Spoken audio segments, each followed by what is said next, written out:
Good afternoon. JB, Monique, Joanne, Sherry. We're gonna let some people come in the door. Good to see y'all.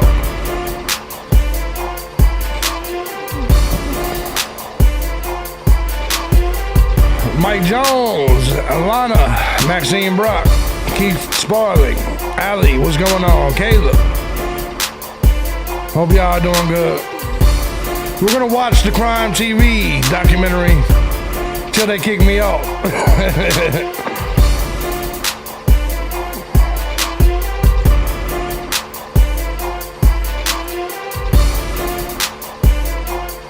Joanne, Mike, Kimberly Tuttle, what's up? Love you back.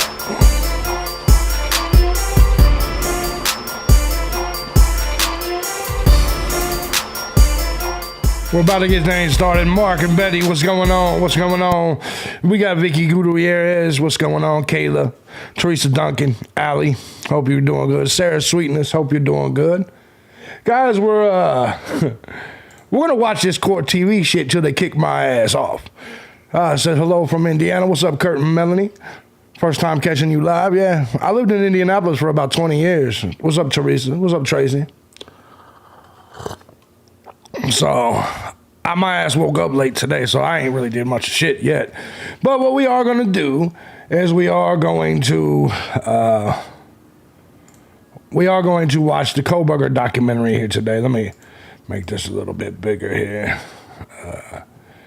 Make this a little bit bigger. That's what she said, huh? That's what she said, of course. So you're dreading the court TV scan? Yeah, look, I tried to watch it twice last night, but I ain't gonna lie, I was drinking and I had company. And so, like, you know how it goes.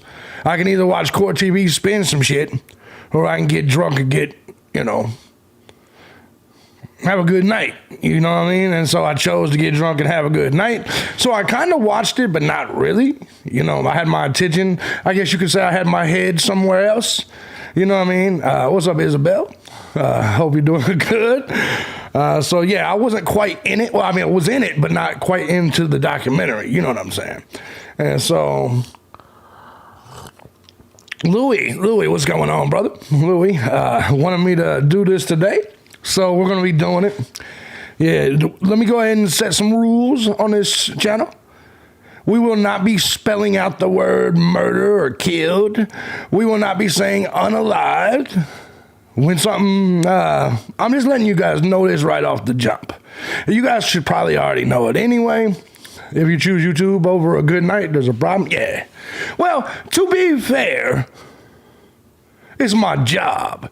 It's my career. And has been for, what's up, Melissa? So, you know what I mean? So, I do choose money over pussy a lot. That's the truth, as I should. First time with Gun Squad, you're exciting and straightforward. I love you, dude. Thank you, Maxine. Appreciate you. I try to be just straight up. But you know how that goes. You get a lot of goofballs out here. What's up, Jimmy? Hope you're doing good. So anyway, we are about to start this thing because it's not that long of a documentary. It's 45 minutes. We're gonna check it out, and I'm gonna provide commentary on it. We'll go back and forth because let's just call it what it is. What's up, Melissa? She said, "Miss your show. My show misses you." We all know this is gonna be a mainstream media spin. We all know this is going to be that type of bullshit. It's going to be no different than any of the other documentaries we've seen. What's up, Casey? It's going to be no different than any of the other documentaries we've seen. It's going to be no different than the majority of these YouTubers. It's going to be no different than everybody just jerking off the fucking investigators, the prosecution. That's what this shit is.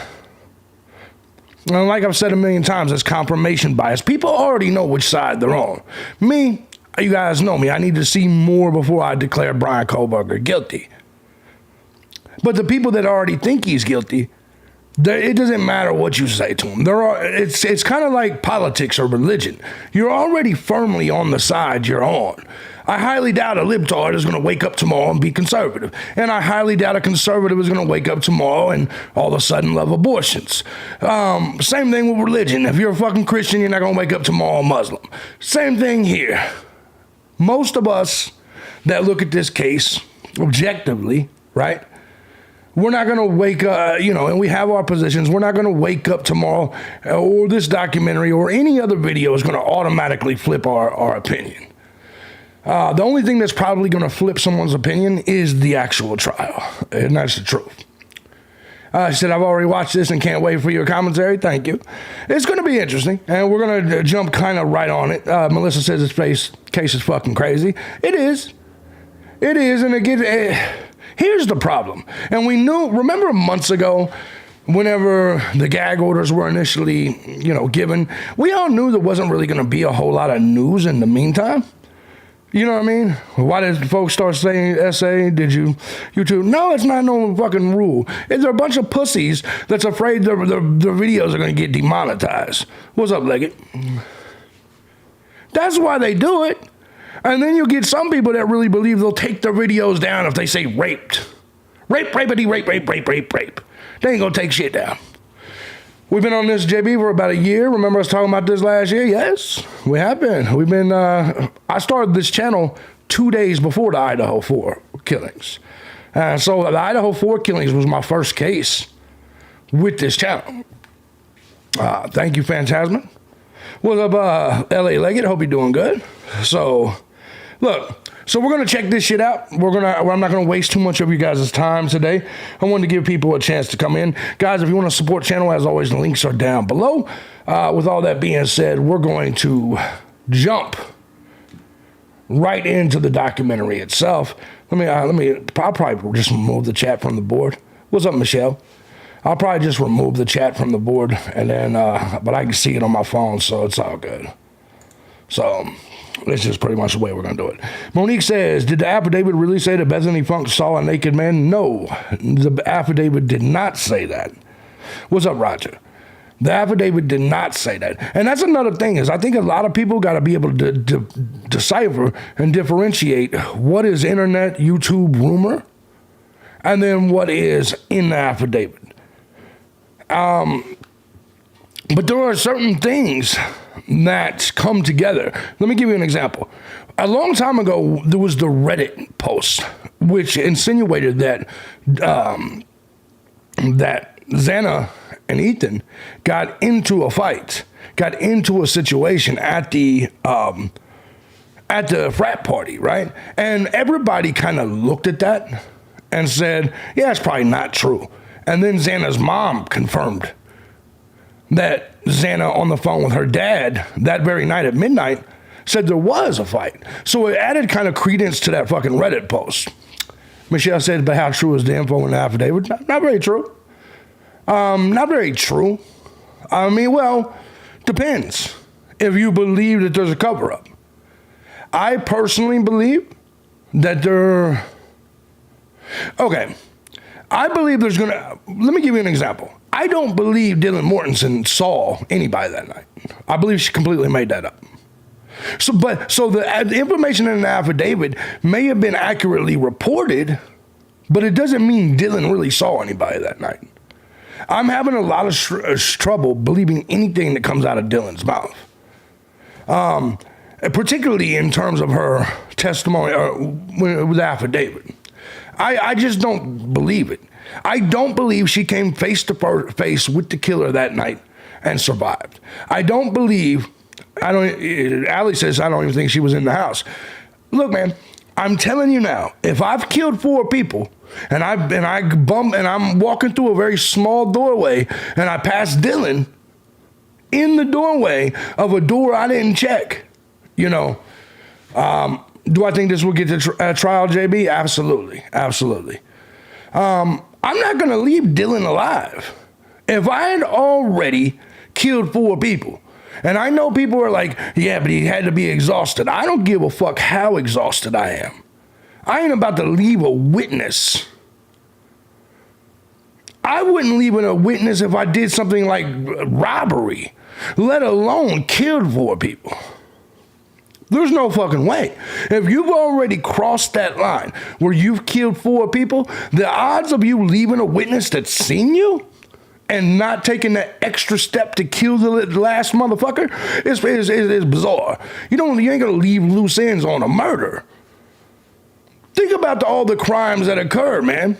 You know, if you're gonna be out there and you're gonna be a criminal, you're gonna try to get rid of any possibility of someone telling on you. That's why I've always found it stupid when people commit crimes together. That's also what makes me think, you know, I know a lot of you guys believe it was a group of people that killed these kids. Have you ever committed a crime with another person? They will tell on you. You can't trust. I wouldn't go steal candy with Melissa or something. You see what I'm saying? Like, I wouldn't do anything where I had a co-defendant because I know motherfuckers will snitch. I know it for an absolute fact. Well, we're talking about 4 murders. 4 murders. You think that you can trust another motherfucker not to tell on you on a death penalty case? Fuck that. Fuck that. That's why I never cheated in a goddamn relationship. I didn't trust the new chick not to tell on me to the old chick. It's just, I don't trust nobody. I don't trust nobody. I just don't. All right, so guys, we're going to jump into this. What's up, Nikki D? What's up, Owen? How you doing, brother? How you doing? But I'm being honest. I don't understand people trusting anybody. I'm not doing any dirt with nobody. My friend told on me for stealing a pick and mix to save herself. That's the way it always happens. Think about it. How many of you were raised with brothers and sisters and shit? How many times did you break some shit and be like, she did it? Going all the way back to when you were a kid, motherfuckers were telling on each other. So there is no reason ever to believe, especially in a case where death penalty is on the table, that there's going to be more than one person unless the other person is dead. The only way, in my opinion, and we'll use Brian Koberger as an example, the only way Brian Koberger did this with somebody else is if that somebody else is already dead. You know, like Brent Kopaka. Just saying. I could be wrong. But, you know, no, I don't think Brian and Brent did it. I don't. I think, clearly, I'm on the fence between somebody in the frat, and I know you people are going to hate me saying it. I still think Demetrius Robinson is a top pick. It's not that hard to understand why, but it is what it is. In case no one told you, I love your shirts. Thank you, Gondolvo. Appreciate you. But if there was another, it would work. Agreed. The only way to keep a secret is not to tell a single soul. Yeah. I 100% agree. 100% agree. But I also grew up in a criminal environment. Does that make sense? I grew up in the south side of Chicago and then Indianapolis. What's up, Carly? But then I said, I love all your shirts. I love all your shirts. But my boy Owen got us started. Thank you, Owen. Owen sent $100 to the tip jar. Thank you, brother. Appreciate you, Owen. Hope everything's been going well, man. Haven't seen you in a couple of days. Haven't seen Big Maz. What's going on? The frat makes sense, but I struggle with the frat because, once again, we're talking about multiple people. Multiple people. Right? And I think that when we're talking about multiple people, it's once again, it's that risk, man. You got to be a dummy to commit crimes with other people. That's why urban ghetto people get caught. If you're going to roll around with a gang and shit, yo-yo-yoing and shit, you're probably going to get caught. Because now you're out there committing crimes with other people, and that's how those people get caught. However, I just don't, man, especially if we're talking about somebody as educated in the business or in this genre as Brian Kohlberger. To believe Demetrius Robinson is a good suspect. Now, Demetrius Robinson, I could see doing this with other people. And once again, it's kind of the ghetto mentality. Brian Kohlberger, if he did this, I cannot at all see Brian Kohlberger, as intelligent as he is, doing this with another individual. He would have to know that's how serious, that's how any killers get caught. Any criminals, really. Brian Kohlberger is the smart one out of all this. There is no motive, Reeks. Not when you're talking about Kohlberger. Now, when you're talking about the potential, been working on a $14 multi-million deal just outside the Hager, man, that's what's up, Owen, man. Thank you, brother. Appreciate your support. Appreciate you, as always. Reeks, I think and good luck with that, man. I think that is the problem. And he did ask if anyone else was arrested. Here's my problem. I think Brian Kohlberger has no... All right, look, man, there is no murder weapon. There is no real evidence other than touch DNA, which, like I said, if you came to my house and I was like, and you were like, here, JB, hit this in this cup, and I drank it, and then you took your cup back and drove all the way across the country, and then somehow this ended up at a murder scene, you know what I mean? I was actually having this conversation with a young lady last night. You know, touch DNA could be put on anything. How many times, especially if you were a drinker, has somebody been like, man, hit this fucking whiskey. You hit it real quick, and then now your touch DNA is on it, and maybe they took it all the way across the country and got into a domestic shit and killed their wife. And so now, I want you to hear this out. If you were to find out tomorrow, you guys know I drink a lot, that there was a murder, and all of a sudden there was a fifth of fucking Jim Beam or something, or Jameson, at the crime scene that had my touch DNA on it.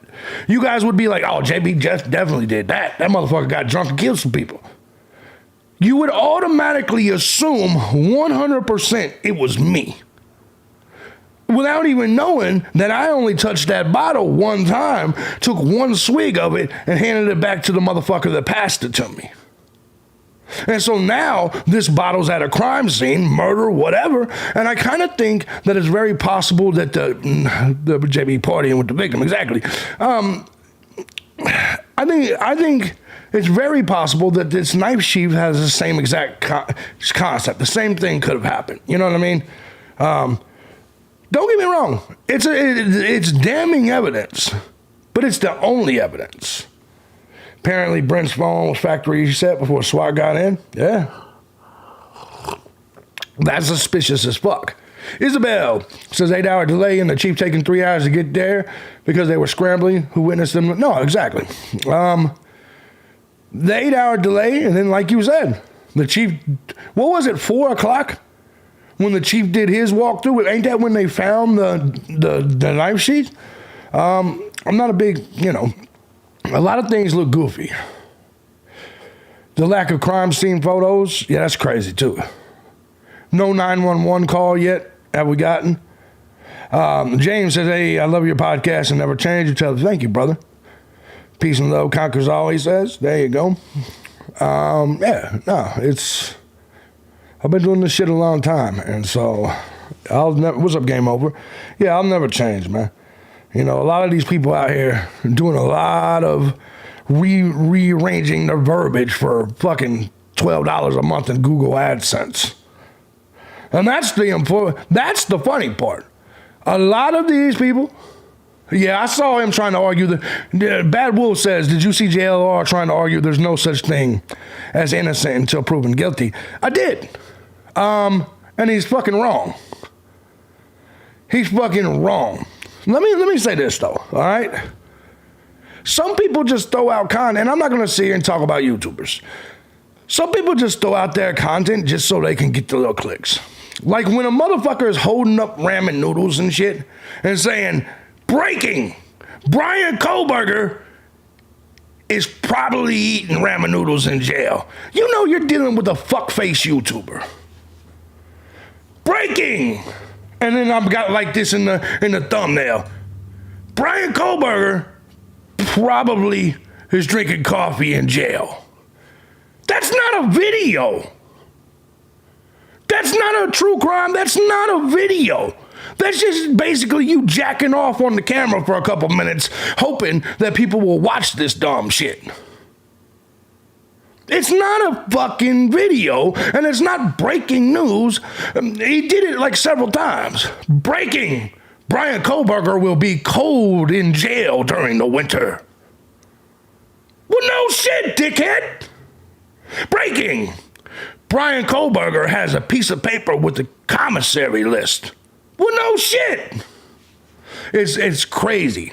That's why I can't do it. I can't do it.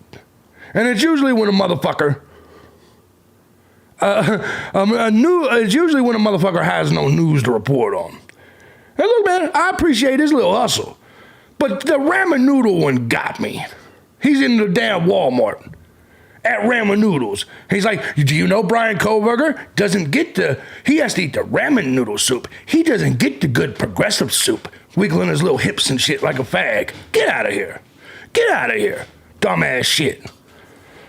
But hey, I'm not a hater. Do what you do. But it's still some gay ass shit. It's still some gay ass. What's up, Inter Union? It's fucking crazy. Yesterday was a carton of eggs. You see what I'm saying?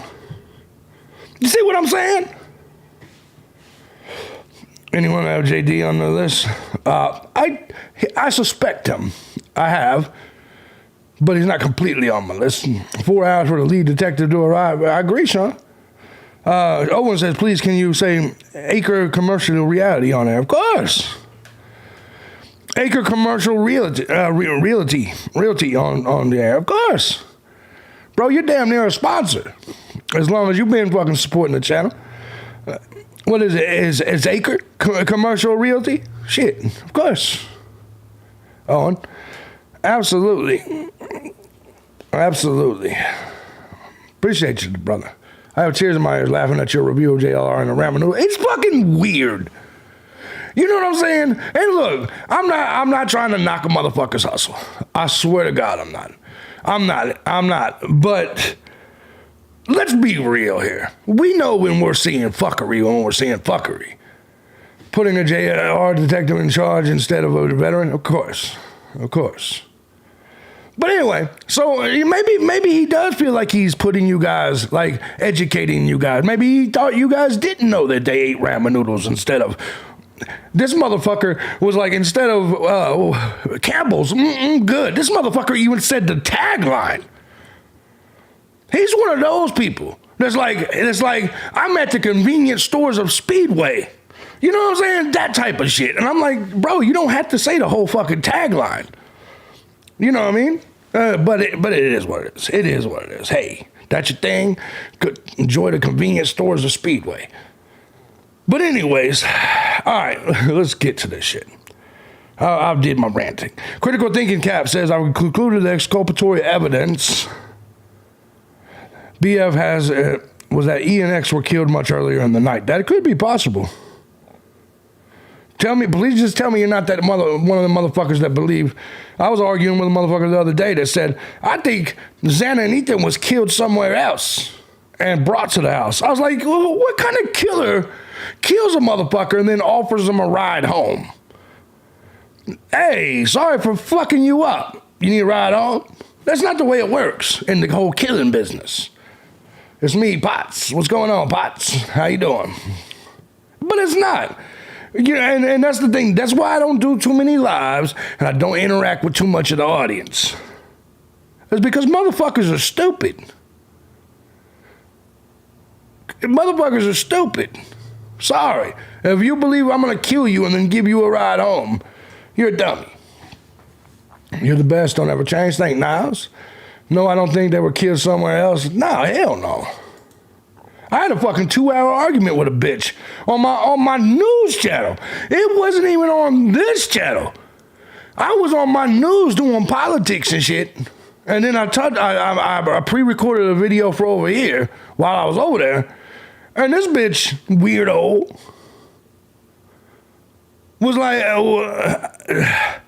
I couldn't even believe it. Too much work, of course. Please, that would be a messy house. Of course it was. That was wild. Yeah. But anyway, and look, you guys can all have your opinions on who did what when and where, what room with what weapon. Play Clue all day. But come on, man. There comes a point when motherfuckers are stupid. When we're sitting here saying that they killed him somewhere else and then used the tunnels under the building that doesn't exist. There's tunnels under the city, yes. There is not tunnels under 1222, whatever the fuck, King Road. All right? Nobody killed these people somewhere else with the cartel and then drug them through the goddamn sewer system into the tunnels up through a basement that does not exist at King Road residence. And then used the ladder to go up through Xana's room, leaving a little bit of blood mark on the fucking thing. That's all bullshit. It's all bullshit. It's all bullshit. It's all bullshit. It's definitely too much work for a killing. But the true crime community they're like, oh, that sounds like a potential idea. Yeah, of course they use tunnels. Look at the blueprints of the tunnels in the city. They do not go under the King Road house. And then look at the blueprints of the fucking house. There is no basement. And then when you got the commenters who are like, well, how do you know there's not a secret basement, JB? Now you're really pushing it. Unique sent 20. Thank you, Unique. Appreciate you. One creator will not let the entire group at Grub Truck go. Been on the same videos for months. Yeah. You'll hear. I heard a motherfucker say the dog was at the Grub Truck. That is when I stopped watching other creators regularly. When I heard a motherfucker say that not only Xana was at the Grub Truck, but the fucking dog. What's the dog's name? Well, it was maybe Scotty being BK dubbed down. And exactly, law office of Andrew D. Myers. Exactly. So smart man. Look, they said, Murphy. They said Murphy was at the fucking Grub Truck getting a macaroni and cheese and shit. I said, so the dog? It's like you could see him in the video right here, and they were pointing to a place in the video. And I said, so Murphy stopped at the Grub Truck to also get some food. You know how crazy you sound? It's but they will play the video and then keep pointing. They'll be like, do you see Murphy? He's got a fork and a spoon and he's eating macaroni and cheese. I'm like, that's not even a dog, it's a box. These people are fucking nuts. Occam's razor simplest explanation for what the defense would deem exculpatory is BF knows that they were killed earlier, says critical thinking, and by whom? Yeah. There's got to be a reason they believe she's got exculpatory evidence. Got to be a reason. All right. Enough of my bullshitting. You guys don't want to hear my bullshit. I do want to say thank you, though. Thank you to the two of you guys at the tip jar. Appreciate you, man. Appreciate you. Good. I'm glad, because my ass, let me tell you what my dumb ass did. Anybody ever did some drunk Amazon buying? So I wake up today to a goddamn $300 VR just sitting here. I mean, I like it. Pornhub on this motherfucker is going to be top notch. But I need to put my phone away and my Amazon away when I'm drinking.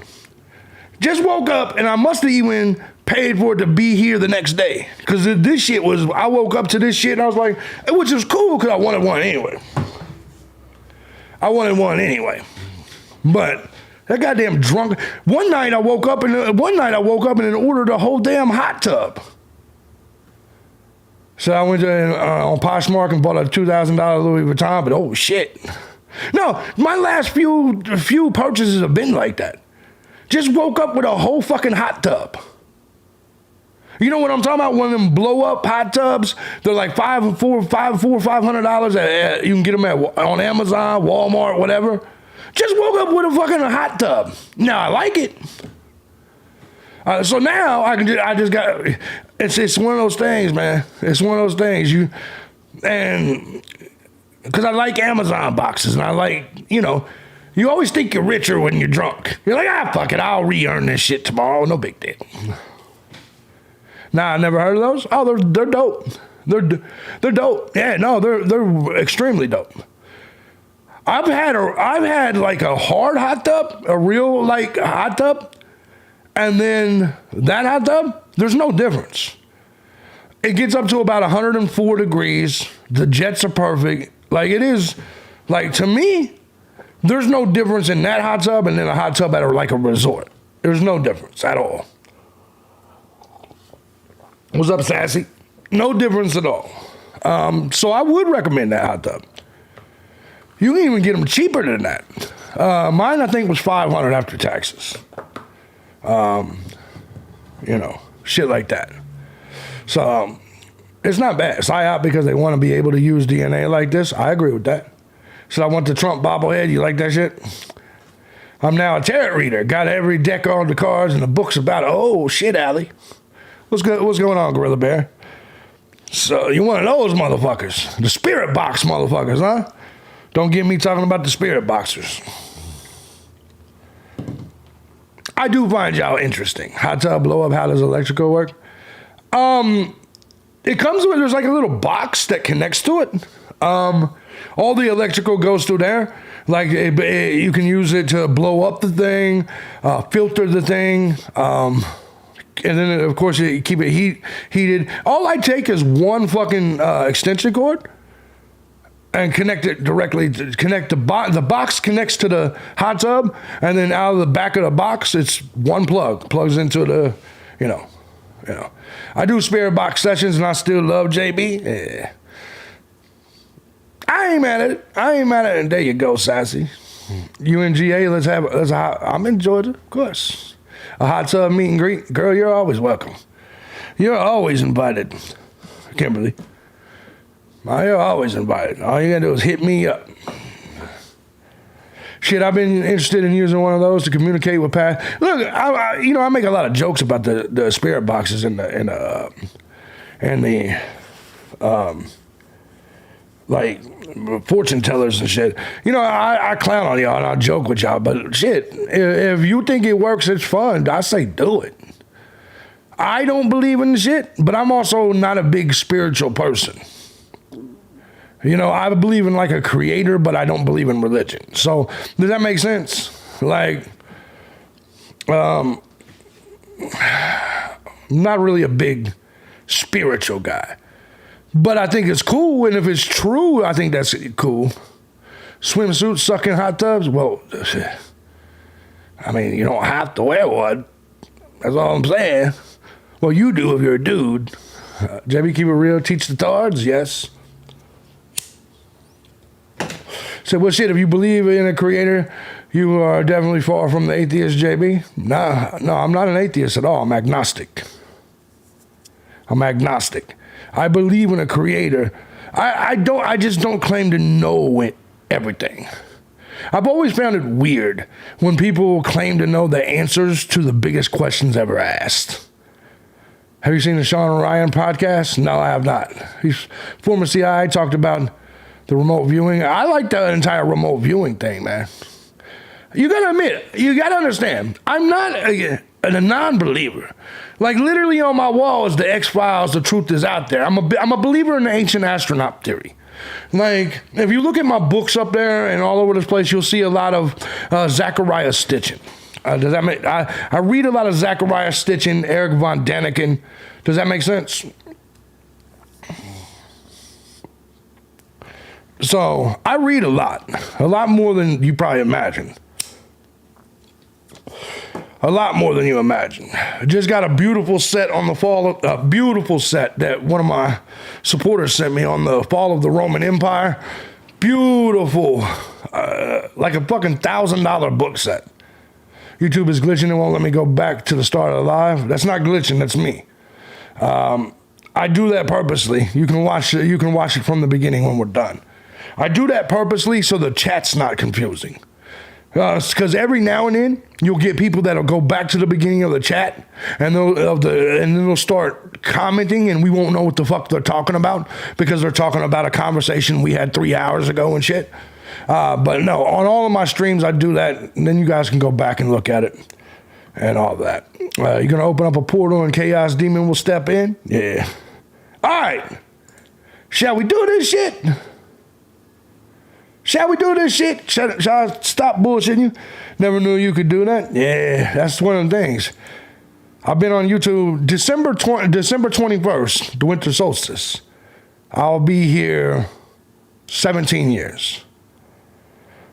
You know, and it's so funny because you'll hear people say, why do you only got 9,000 subscribers? I'm like, go look at the start date of this channel, dummy. It wasn't 17 years ago. You know what I mean? Just saying. Yes, I'm brand new to YouTube. Just got here last year. Even though I've made a living off of it 20 years. I love JD because he doesn't make us say unalive. We can say murder. There you go. It's JB, sassy. JB. Shit, JB, it's been a milestone. Yeah? Yeah? He said, I'm starting White Entertainment TV. You got my support. 100% you got my support. I will watch White Entertainment TV every single day.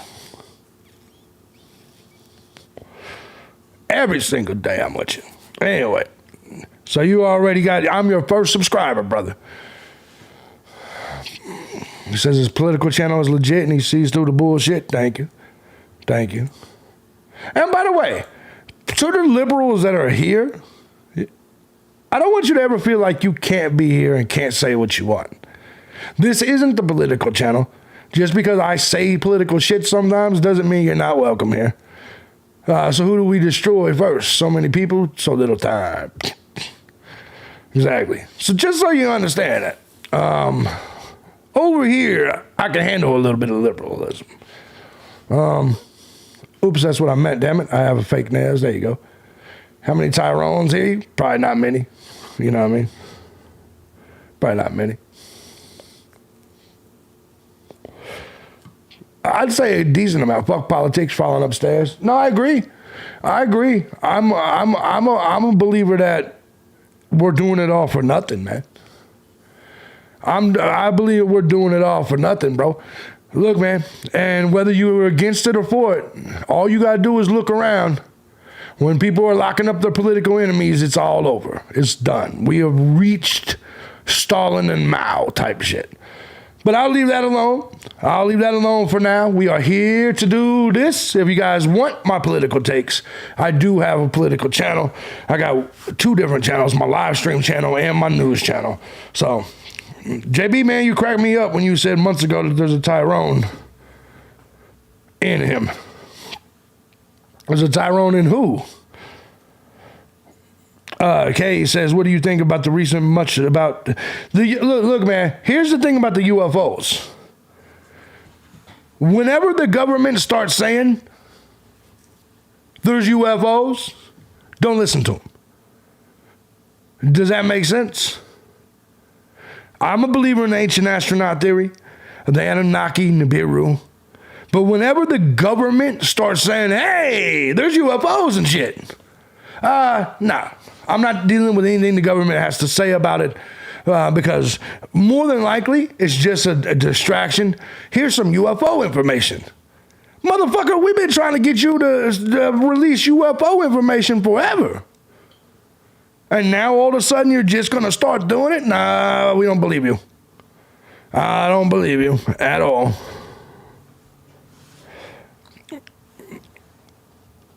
Yeah, the Loch Ness Monster started coming up again, too. Only chat I'm not going to get booted from? No, unless you start talking faggotry. That's the only thing I boot people for. Like if men start trying to make love to other men, then you got to go. You ladies are allowed to make love to other ladies, but the minute I start seeing men making love to other men, you got to go. It's just the truth. Just the truth. All right, let's go ahead and get on into this. Let's hashtag no homo. Exactly. All right, so let's go ahead and kick this thing off. We're gonna start it from the beginning, and I'm just gonna stop it when I got shit to say. Freaking yes. The four were stabbed with a knife, but no weapon has been located. The true crime story that sent shockwaves across the country. All of us are shaken. 4 murders and then Do the a Mystery guys Channel, just running JB? around on loose is a little unnerving. That is a good idea to do a Mystery Channel or like a cryptozoology type channel or something like that. Like Unsolved Mystery. Yeah, you can drink during this. The only reason I'm not is because I haven't went and got anything yet. That's the only reason I'm not. But anyway. The victims, 4 college students. Ethan, Zana, Madison, and Kaylee. I miss her smile. She was so giving. Positive and fun, and we love her and miss her so much. Now, a PhD criminology student accused of the murders. How you feeling, Brian? Detectives arrested 28-year-old Brian Christopher Kohlberger. Hello. How you doing? How y'all doing today? Every inquiring mind wants to know why. Why would Brian Kohlberger do this? The maximum Because he did. penalty is death. No, that's actually a great point. If you have to say, why would Brian Kohlberger do this, that means you're asking the same questions we are. What's the motive? And look, man, if you... There's no motive, there's no murder weapon, there's no nothing, there's touch DNA. Minuscule touch DNA, that's all we got. That's all we got. And or imprisonment for life. Do you understand? Yes. Plus, the evidence. On that knife sheath was DNA, likely left there by the killer. Including those 12 times when he's hanging around this house, you better have a pretty good reason. Man, wasn't hanging around the house 12 times. His fucking phone hit on the towers at a house that's only 8 to 10 miles from his house. That is the dumbest shit I've ever heard. You understand? A perfect example is my Walmart is probably 8 miles from my house. You know how many times my phone probably hits the fucking tower over there? Just in general. Like that doesn't mean anything. It doesn't mean anything. Well, especially when the square mileage of a phone ping off that tower is like 27 square miles. That does not put him at the house. And for this, guess what? The defendant, the suspect, the accused, what does he drive? A white Elantra. The way that we have been convicting Kohlberger is absolutely appalling and disgusting. Yes. I Yes. want all the evidence out. I want it to be clear. If I'm the parent of one of these 4 kids, he is the boogeyman. What's up, James?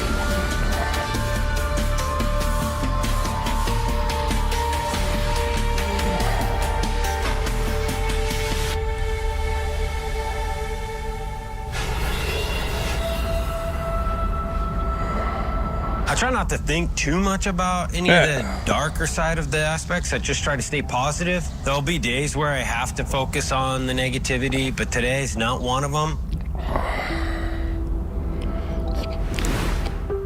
I miss her smile. Why do I, you know what? And look, man, I'm a Steve Gonsalves defender. But, you know, a lot of people say that he puts his face out there a lot. And I do kind of agree with that. Like, he's in every last one of these documentaries. And none of these documentaries are ever really questioning anything. Every one of these documentaries, whether we're talking about Court TV or the 48 Hours documentaries, they're always pro-prosecution. So they automatically talk about Kohlberger like he's guilty. So with Steve, I like him when he's coming out and he's questioning everything and he's abrasive and aggressive. I like that. I like that. But these mainstream media documentaries, who older than 5 years old said boogeyman? Exactly. Yeah, exactly. It's the old booger man. Good shit. Funny shit. But I understand he wants to get to the truth. But ultimately, I think that's what he needs to do is go to people and places that's questioning what's going on. These places that all they're doing is repeating mainline talking points from the mainstream media. To me, it makes no sense for Steve Gonsalves to keep doing it like that. Like, you're not getting to the bottom of anything. And that she was so giving. When she came home, she was always giving me a hug, always making sure she got a hug before she left the house. Just the simple things. These girls were born 14 days apart. We loved them both so much. It was a great story, and I'm sad that it ended, and we lost them both at the same time. I'll never see this car as mine. She paid for it. She felt like this was a super cute car. It was emotional riding with Steve in Kaylee's car on her birthday. Damn. We saw that vehicle at that home each day inside the crime scene tape. Kaylee and her friends Madison Mogan, Xana Kernodle, and Ethan Chapin were stabbed to death at the University of Idaho. And that car was part of the reason Kaylee was in town that weekend of the murders. When she bought her car, it wasn't her birthday, but it was a gift that she gave herself because she just got a new job. So I remember her being super excited for that. Well, to the people that says, how did she pay for that? What was it, a 2016 Range Rover? We did the math the other day. You could buy a 2016 used Range Rover for like $25,000. So I don't know why the car is mentioned so much. Riggs, think about it. How many of you guys had a $25,000 car, fresh out of college? Think about it. At that moment, you don't have a lot of bills. What's the down payment on a $25,000, $30,000 car? You know what I mean? We don't know the mileage on a vehicle. But what's the down? Is there any car people in here? What would be... Exactly, I'm a single mom with a house. But remember, she wasn't a mom, a single mom, or I had a house.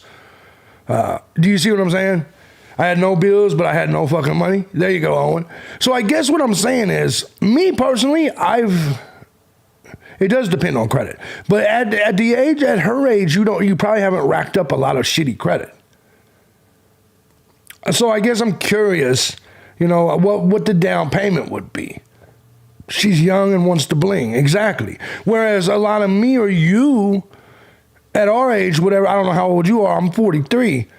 I'm not going to try to bling with a car. Like, to me, I just want to have, you can give me a F-150. As long as it gets me to where the fuck I need to go, I'm good to go. I've had the Denali's and shit like that. And you know what? It lasted less. That fucking engine locked up on me in Texas, it lasted less than fucking $1,500 cars. You know what I'm saying? So, like, I will never, ever, ever own like a Denali or an Escalade or anything like that again. To me, I'd rather just have a house and a lot of nice shit in my house, things like that. Why does a 21-year-old have 15 plus bank warrants? You mean her different accounts? Yeah, my Denali locked up on me. You stand a better chance lending a Hell's Angel money per Harley. Yeah. Nah, I've learned a lot. I've learned a lot of things. Like, I don't buy a lot of expensive shit. Like, I don't buy the expensive phones. My iPhones I always get the iPhone 7. It only costs me $200 at Walmart, $250 at Walmart. Like, my work computer is nice, but in general, don't buy an $85,000 car before you buy a house. I agree. But then again, I also don't want to own a home. I move around too much. I'm versatile. I like to be able to drop, like, I'm about to move back to Florida. You see what I'm saying? had I owned this house, I wouldn't be able to do that. What's up, Memory? You know, if you like your city and you want to stay in one simple place, in one specific place, then I understand owning a house. For me, it's not a good deal for me. It's not a good deal for me. I move around way too much. And, you know, showing Maddie and driving down there and showing her friends. I go to where the good cat's at. Off with it. Those friends, Kaylee, Maddie, Xana, Dylan Mortensen, and Bethany Funk, all live together in the house on King Road, along with Kaylee's dog, Murphy. Murphy, you've been a bad boy. There's a video of all 5 of the girls together in the home posted just 2 weeks before the murders. They're laughing, making fun of each other, imitating each other. Did anybody do their chores today? I'm just gonna do it. You didn't get out of here. You seriously gotta get out of here. You're If you look back at their moment. You got to remember, though, when you're talking about the banks, they count everything as a bank account. Your Cash App is a bank account. Your Venmo is a bank account. Your PayPal is all of your payment processors are a bank account. And then, okay, you're taught, I personally was taught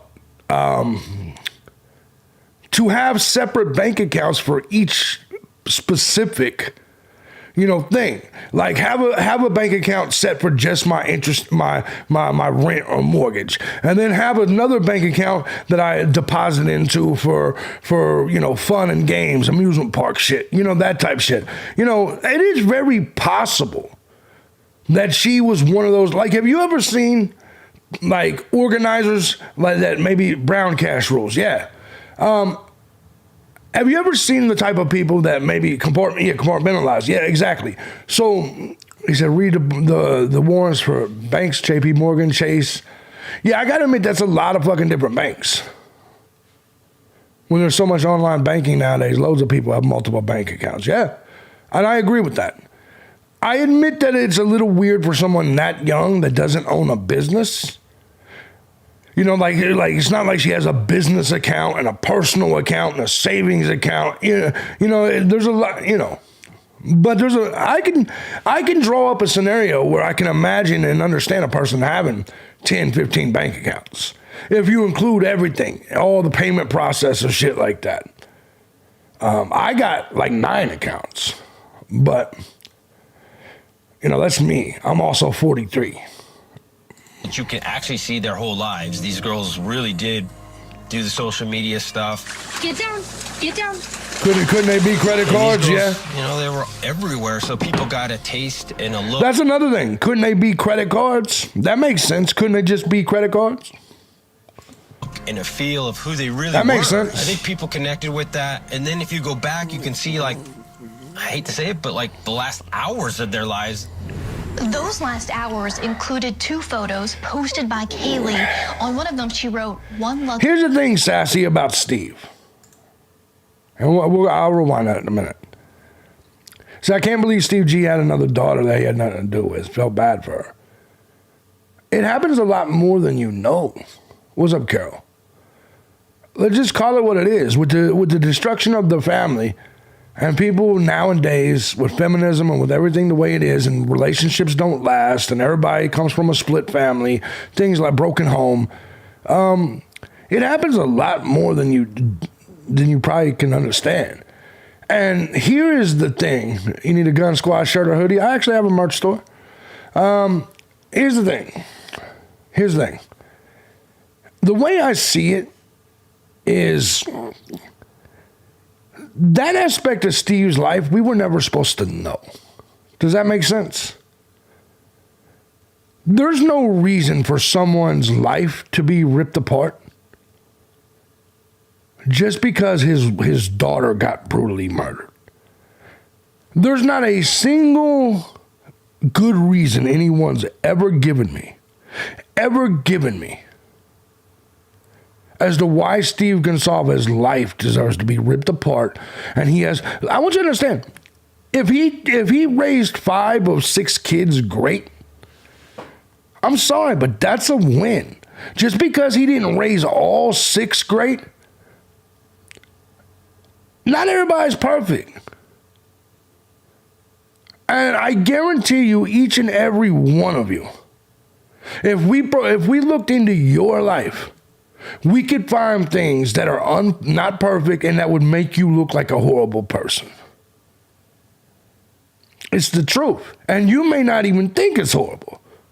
But you got to realize the people on the internet and the way these people are, they will criticize and judge everything out of context. It's how they do shit. And so when I see people like ripping apart Steve Gonsalves, or, an example, let's go, there's Neighbors or Enan Harsh or someone like that. I'm like, bro, what reason does people have to dig into their life? To dig into their life like that? I understand, like, if they're an actual suspect in the crime. And then you'll get people like JLR say, well, hey, it's part of the process. People, no, it's not part of the process. It's not part of the process. Because I want you to think of something. If someone like Enan Harsh, and I'm just using him as an example, just ask yourself, what if he had nothing to do with it? People digging into his life and doxing him and doing all that shit.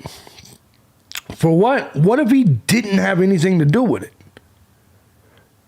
If he didn't, how does he deserve a bunch of strangers digging into his personal life, doxing him, and, how does he deserve any of that? Just because he lived in the neighborhood? People are weird, man, bored with their own life and suck off on others. 100%. What's up, shitballs? Lucky girl to be surrounded by these people. Oh. According to investigators, that last night, Ethan and Xana go to a party at the Sigma Chi house. They're there till about 1:45 a.m. that morning. Maddie and Kaylee go downtown Moscow, to a bar called the Corner Club. And then about 1:30 a.m., they walk to a food truck to grab a bite to eat. And then what was the back? Don't forget to remove the spoon. The carbonara back of the week. Here, I'll grab it for you. Excellent. And then click see rewards. Enjoy. And it looks like you do not quite have enough points yet. Oh, that's okay. That's okay. Exactly, Riggs. So about 10 minutes later, the video shows Maddie reaching to grab the food they ordered. Kaylee has her cell phone up as if she's filming the moment. They're laughing with each other until you see them run out of the frame.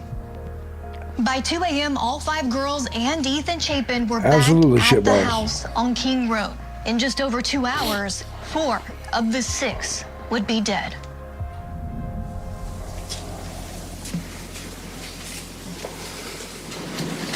Everybody here?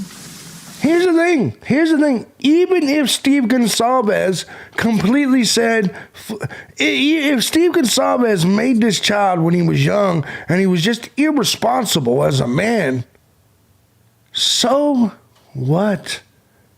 It's not our business.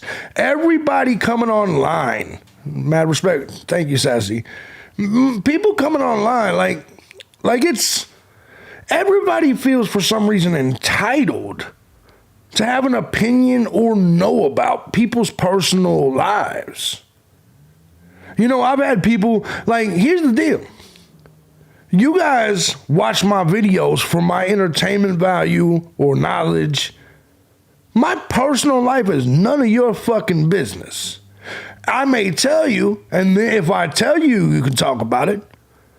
But it's weird for someone to be like, do you know what thejbgunner did in 20 years ago? Who cares?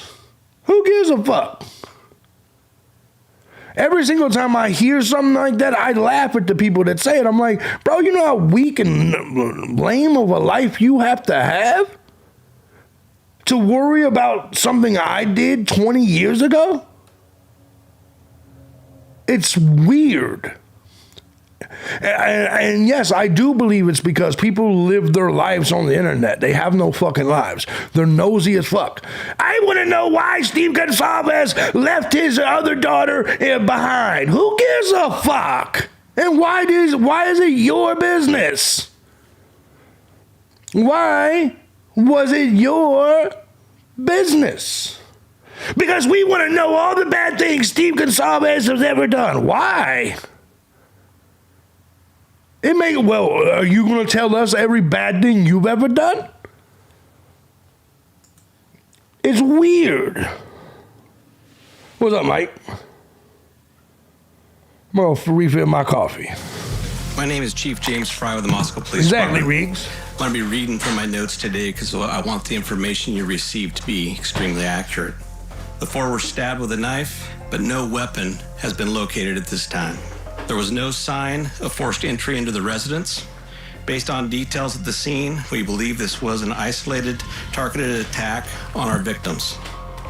Right away, I think everyone knew this was going to be a big story. I mean, you've got 4 college students taken down at once inside the same home, and the chief comes out pretty quickly and says... Well, yeah, it's because a lot of these internet controls are in their fucking mom's basement eating Cheetos and shit.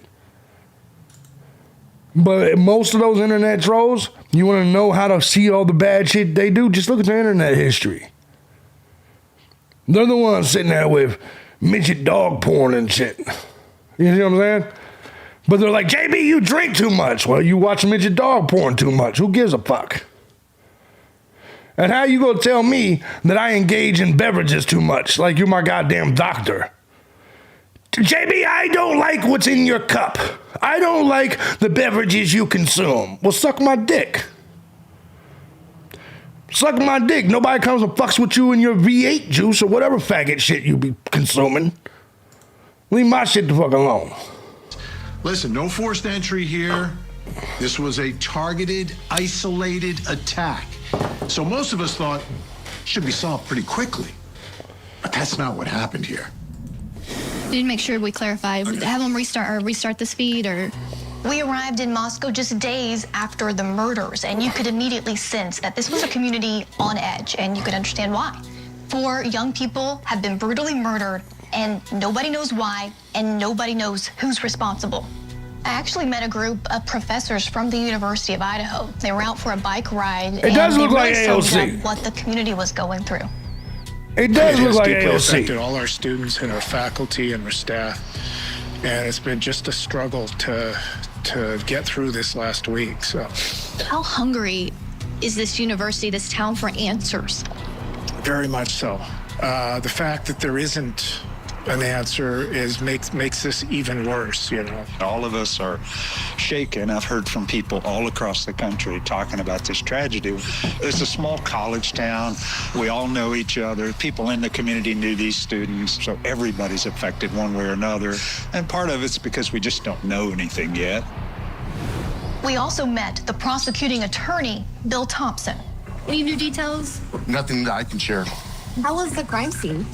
I can't talk about it. Everybody's working together. The investigation is still active, absolutely. How long they're gonna stay here at the home? Don't know, as long as they need to. Sean! I ended up sitting down with Bill Thompson in his office and Let me give a shout out to Sean who sent $5. He said, have a great rest of your day. I'm off work, headed to get a Cody. There you go.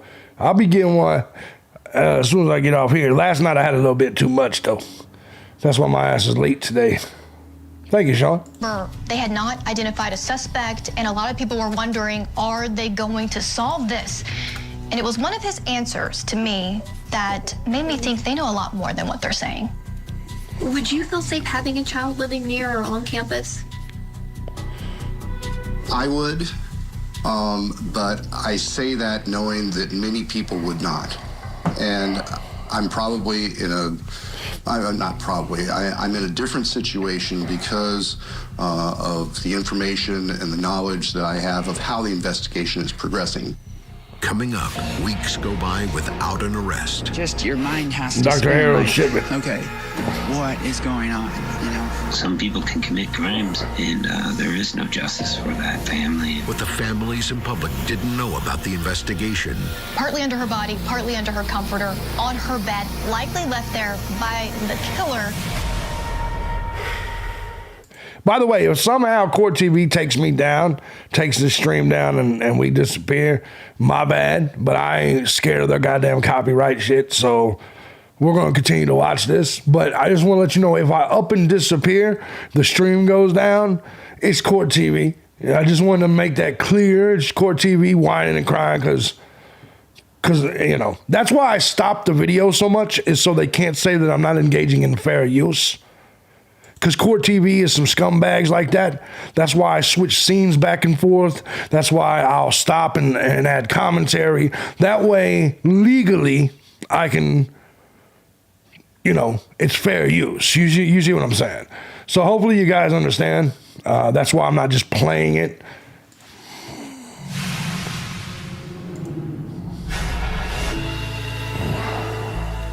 Moscow is a very typical university Larry, town. Robert.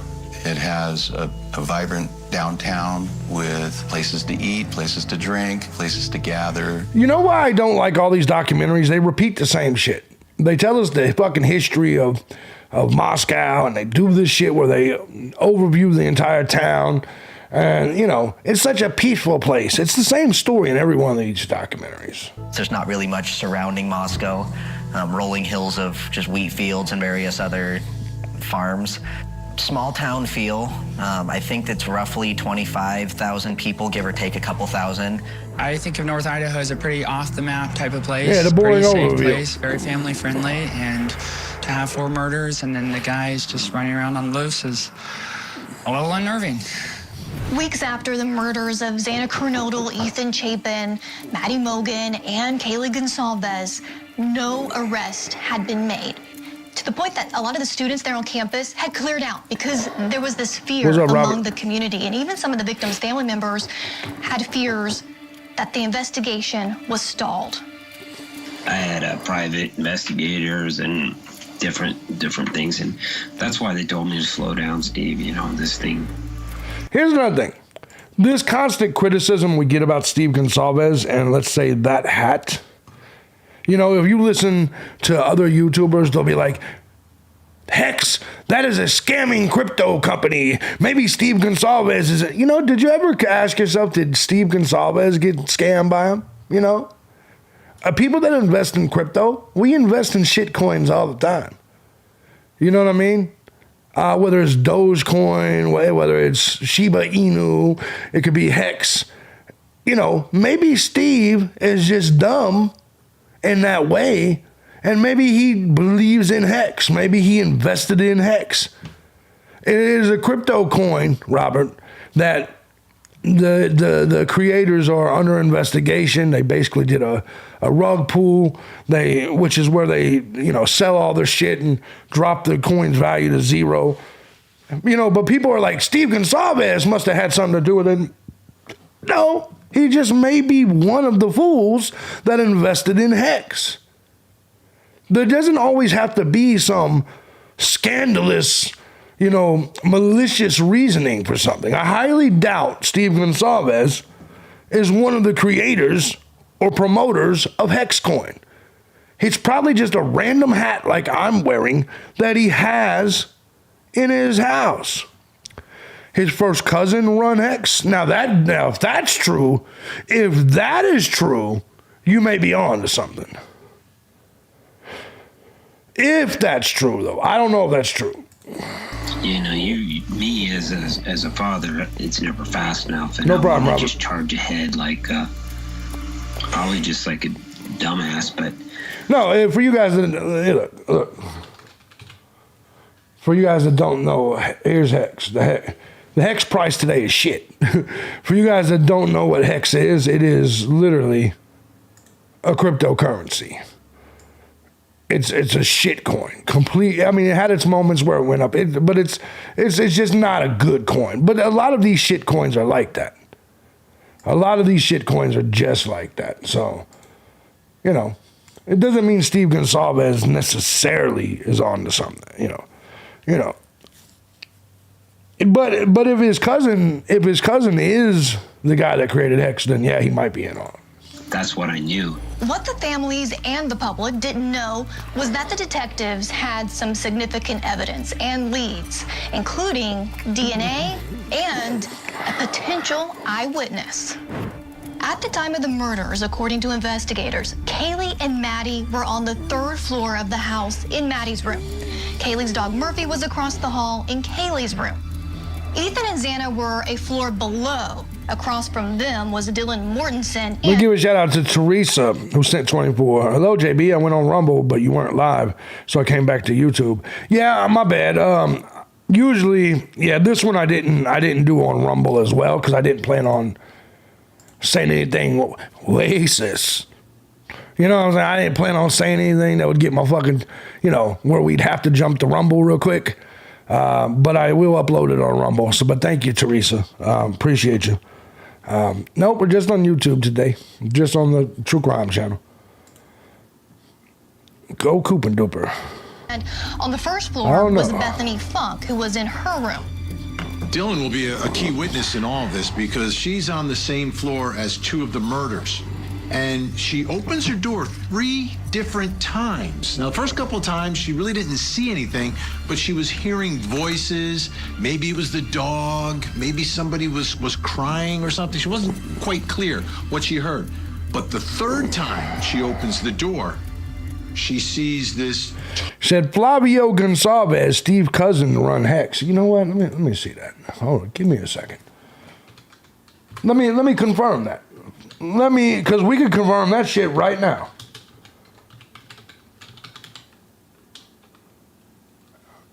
If this is truly his cousin. Hold on. If this is truly his cousin. Hold on just a second. Flavio Gonçalves.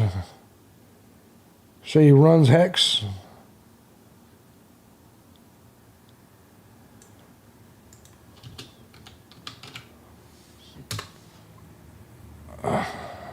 Goddamn.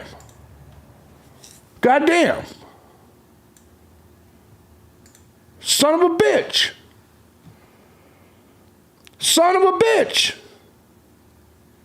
Now, I don't know if this is his first cousin or not, but there's the answer.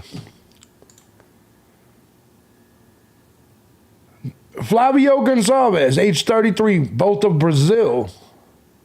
If that's Steve's, holy shit. Well, there's your answer. Maybe. We got to find out if that's his cousin. But hey, my man was right on that. Hold on just a second. Tall figure, dressed in all dark colors, and she noticed his bushy eyebrows. And then this man walks right past her. Imagine what it would be like to be a young woman who opens the door and sees this man all in black, and all you really see are his eyebrows, and he's tall and he's big. And he just killed 4 people with a knife. He walks right past you and out the door. How close to death were you? It gives me shivers to just think about what that is. And that must just roll through her head every single day. Yeah, that's gonna stick with a jury. According to investigators, Dylan described herself as being in, quote, frozen shock when she saw a man inside her home in the middle of the night. She was so scared, she locked herself in her bedroom. But the thing that raised eyebrows is that nobody did anything about it. In fact, 911 was not called until noon the next day, about 8 hours after the estimated time of the murders. Some people, when they're very frightened, they just shut down and they tend to isolate and hide, and basically it's a seeking safety response. She was not frightened because, remember, she believed by her own words that it was just people partying. She would hold them. Think about it. If that's what you believed, and you were the type of, if you were so not scared that you would open the door and yell, "Shut the fuck up." If you're not, she can't have it both ways. She either believed that people were still partying and just making noise, or she believed something crazy was going on. She cannot say, "I just went back to bed because I didn't think there was no shit," and then say, "I'm frozen in shock phase for 8 hours." You know what I mean? You can't have it both ways. If she had been drinking or under the influence of something, she might have just shut down because she really didn't know what to do. Oh. The major piece of evidence that the public didn't know about was a knife sheath left behind likely by the killer. It was found partly under Madison Mogan's body and the comforter on her bed. On the snap Definitely of that hiding knife shit. sheath was DNA. So investigators had DNA from the crime scene, and they took the DNA and they ran it through the National Crime Database, and there were no hits, no matches. I want you to, exactly, there was no hits, no matches when they ran into the database. Let me ask you, what's the likelihood? I know if I was going in to stab someone and I was going in to kill people in a house that typically has a lot of people, I want you to think about the concept of carrying a knife in a knife sheath. In my opinion, you would either attach it to your belt or you wouldn't bring the sheath in. Like, what? Imagine this guy carrying around the knife sheath, and then he sees the people and then pulls it. Mushrooms are good shit. Do you see what I'm saying? Like, imagine that entire process. Imagine why. I can't imagine carrying the knife sheath in. And then leaving without it. Wouldn't there be blood dripped everywhere, including the outside, on the way to the car? You see what I'm saying? Like, I'm just not buying it. I'm not buying it. And then, wouldn't the knife sheath itself be soaked in Maddie's blood? If it was under Maddie and Maddie had been brutally murdered and stabbed, wouldn't the knife sheath itself be drenched in Maddie's blood? But yet they tell us that there was only one DNA found on the knife sheath, and it was on the clasp. Wouldn't there be multiple DNAs? At least two? Because you can't tell me Maddie's DNA does not get on my knife sheath. Is there any possible way that knife sheath was under a dead body that had been brutally slaughtered and it didn't have that person's DNA on it? No, because it was fucking put there after the fact. Blood pool, of course. But the DNA was still useful because you could eliminate potential suspects. And there were a lot of them. Not only ones that law enforcement was looking at, but a whole bunch that people online, all those true crime sleuths that are out there, were looking at as well. I made a video a few weeks ago. Jeremy Regan was included in that video, and a lot of people since then Thank you, Just a Mom sent 10. Thank you, beautiful. Appreciate you. have said that he seemed very suspicious or he was the murderer. My name is Jeremy Reagan, and I live just a couple doors down from where the murders happened. I first met Jeremy Reagan about a week after the murders. He was a neighbor of the girls on King Road. Once people saw Jeremy on camera, many started to speculate that he possibly was the killer. What was it like to be accused of Let something? me ask you guys a question. Remember the girl that felt like someone had been spying on her and she asked Brian Kohlberger to install security cameras into her home? I'm saying that for a reason. Brian Kohlberger seemed to be the type of guy that, unlike the incel accusation that people gave him, it seemed to me like people looked at Brian Kohlberger as a potential, like at least that one girl looked at Brian Kohlberger and said, I trust this guy. And he seems like someone that can get the job done. I'm curious what he knows about security. Is it possible that somebody in that house knew Brian Kohlberger? Perhaps Bethany Funk. Perhaps even one of the victims. And they came to Brian Kohlberger and said, hey, I've been dealing with stalker. Let's say it was Kaylee. And maybe she knew Brian Kohlberger.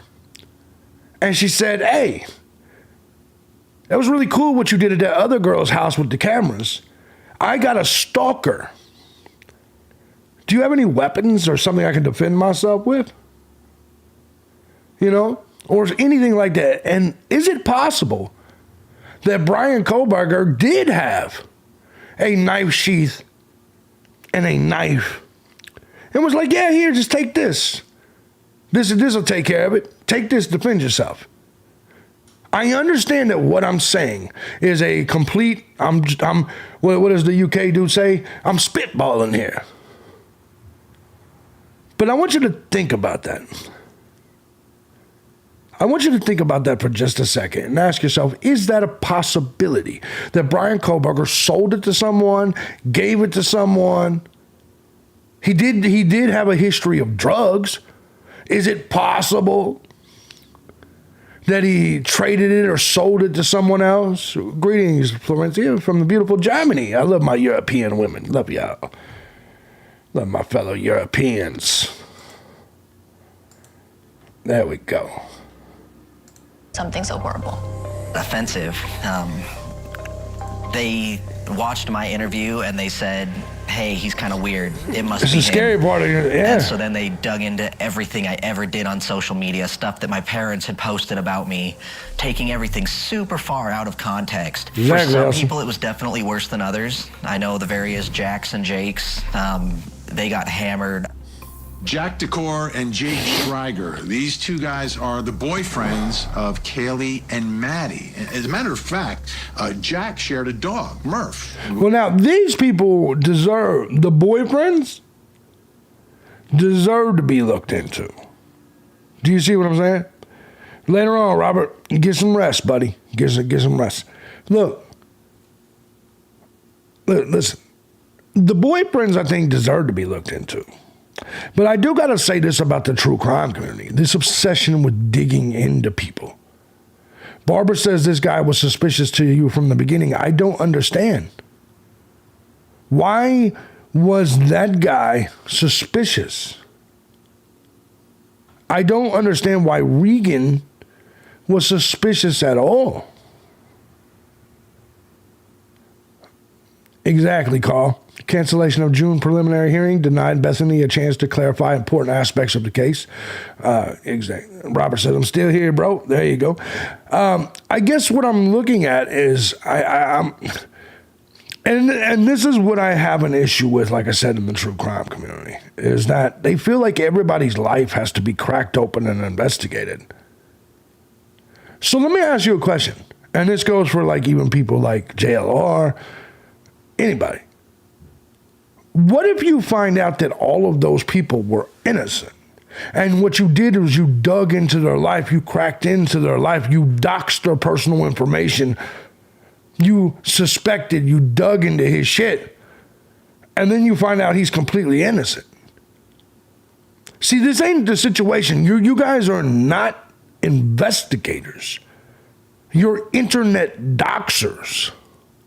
And I don't mean you guys necessarily. But you can't be on the internet doing nothing but running background checks and doxing people and call yourself a legitimate investigator. No, you're a doxer that violates people's privacy. Do you see what I'm saying? They would owe them an apology, but some people don't care. Exactly, Alana. I understand questioning the hoodie guy because he was there. I understand questioning Jack D because she called him 10 times and Jack D was there. So Barbara says strictly body language and proximity to the murders, plus just a weird vibe. So it's like everybody that lives in the neighborhood suspect to you. It was a very professional killing, I agree. John says Maddie told Adam everything. Good point. And a lot of times Occam's razor, like I said, it's right in front of us. There was something going on that evening, clearly. Whether it was with Xana and Ethan at the fucking party, whether it was, what did you tell Adam? You know what I mean? I told him everything. You see, there was a lot of shit. I do independent investigation work, but I don't dox people, public information only. I'm not paying for background checks. Yeah, but public information is someone's address. Now, granted, I'm old school, so I don't care about people like knowing my address and shit, because I come from an era where there was the white pages. You can't scare me by saying, I know your address, JB. You can't scare me with that. I come from the white pages era. You know what I'm saying? Like if you wanted to find somebody and fuck them up. Yeah, I did a whole video on JLR, Nurse BJG. You should watch it. It's on the channel. It's one of my most popular videos. A huge deep dive in the JLR. Do you see what I'm saying? The house was filled with gorgeous women. I'm sure everyone in the college knew about that house. Agreed. 100% agreed. White pages, yellow pages, exactly. But today, these kids have done us professionally. Look at it, hell, a year later, we still talk about it. Agreed. You had to pay to not be in the white pages. You did. Don't get me wrong. I think in today's internet world, it's a lot more dangerous because let's be honest, people are more fucked up mentally. People also don't understand. There are people that don't understand entertainment. There are people that, for instance, genuinely hate my guts because of the things I say on my YouTube channels, which they don't have to click on. Do you see what I'm saying? It is weird to me to hate someone for shit that they say in videos that you don't have to click on. We got to stop JB from saying Tyrone. Well, you're not going to stop me from saying Tyrone. Who cares? Yeah, we will. We'll take you down. Motherfucker, you ain't the first to try it. Free will is underrated. Yeah. But it's weird, man. Like, if I'm annoyed by YouTubers, I just don't watch them. We only got so many hours in a day. That's why when a lot of you guys are like, did you see this or did you see that? I'm like, no, man. I got a dick I got balls that need drained. I got food that needs ate. I got alcohol that needs consumed. I got video games that need fucking played. Fuck kind of asshole I look like sitting here watching Jules and shit. I ain't got no time for all that shit. No offense to Jules, I just don't have time. It's weird, right? Not many Tyrones in Idaho, says John. No. That's why Demetrius is very suspicious. Very suspicious. With Kaylee. So a lot of people are looking at them, and investigators looked at them as well, but cleared them. So law enforcement says these guys are innocent. Exactly, Robert. But the folks online weren't convinced. There was also Jack Showalter, who was at the food truck when Maddie and Kaylee were there. He became known as Hoodie Guy. So people were analyzing the food truck video. Whose side am I on, Israel or Palestine? Well, I hate terrorists and I hate little hats. I don't like terrorists and I don't like the global elite.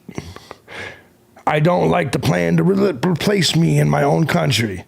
So the answer is I'm on neither side. I hope the Middle East gets turned into glass. That's my answer to that. I despise them both. And they thought he looked quite suspicious. You know, there's been a lot of speculation and rumors. We're the official source of information. Individuals who are being harassed in this situation. Now, people need to be careful. Another early focus of the investigation was video. Detectives gathered recordings from homes, businesses all around the time of the murders in that area. And one thing stood out. One vehicle stood out. That was a white Hyundai Elantra. We're looking for that car exactly, because Julia. We believe through our investigation that car was in... Exactly, Julia. And I feel that we need to stop funding all that bullshit. Don't send another fucking penny to Ukraine or Israel. Fuck all of them involved. ...the area during the time of the murders. According to investigators, beginning at 3:29 a.m., the white Elantra made 3 separate passes by the house on King Road. Then, at 4:04, they say it was back for a 4th time, stopping in front of the house before traveling on to do a 3-point turn. It exactly, then drove Stephen. Past the house again and out. Stephen said, is it possible Emma was the DoorDash driver and Demetrius was the shotgun? Guys, that is my ultimate theory. Actually, you nailed it right there, right? Do you see what I'm saying? At the end of the day, that right there is the point. Is that to me, that seems like a very, very, very possible scenario. Because remember, they said the DoorDash driver was a dark-haired girl. Emma fits that description. Is it? Because I'm telling you right now, I order DoorDash all the time, and the person, it'll say like a name, a female's name, it'll say Reegs, and then it'll be Jimmy Cramp Park doing delivering it. Because Reegs has her boyfriend Jimmy out there with her. You see what I'm saying? And like I said last night, if I had a girlfriend and she decided and we somehow agreed that she would be a fucking DoorDash driver, I'll be with her too in the middle of the night. You see what I'm saying? So I definitely think that's a possibility. Definitely think that's a possibility. Of the camera's view. At 4:20, it was back in view and leaving the area at a high rate of speed. So everyone's looking for this car, this white Elantra. And there's an officer, a campus police officer from Washington State University, across the state border, who decides to run a list of all the white Elantras on campus.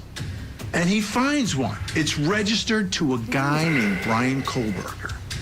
They end up finding his car in the parking lot of Kohlberger's campus apartment. When they run his name, they find that he had been pulled over twice in the months before the murders. Yeah, I can't wait for the trial either. And let me tell you something.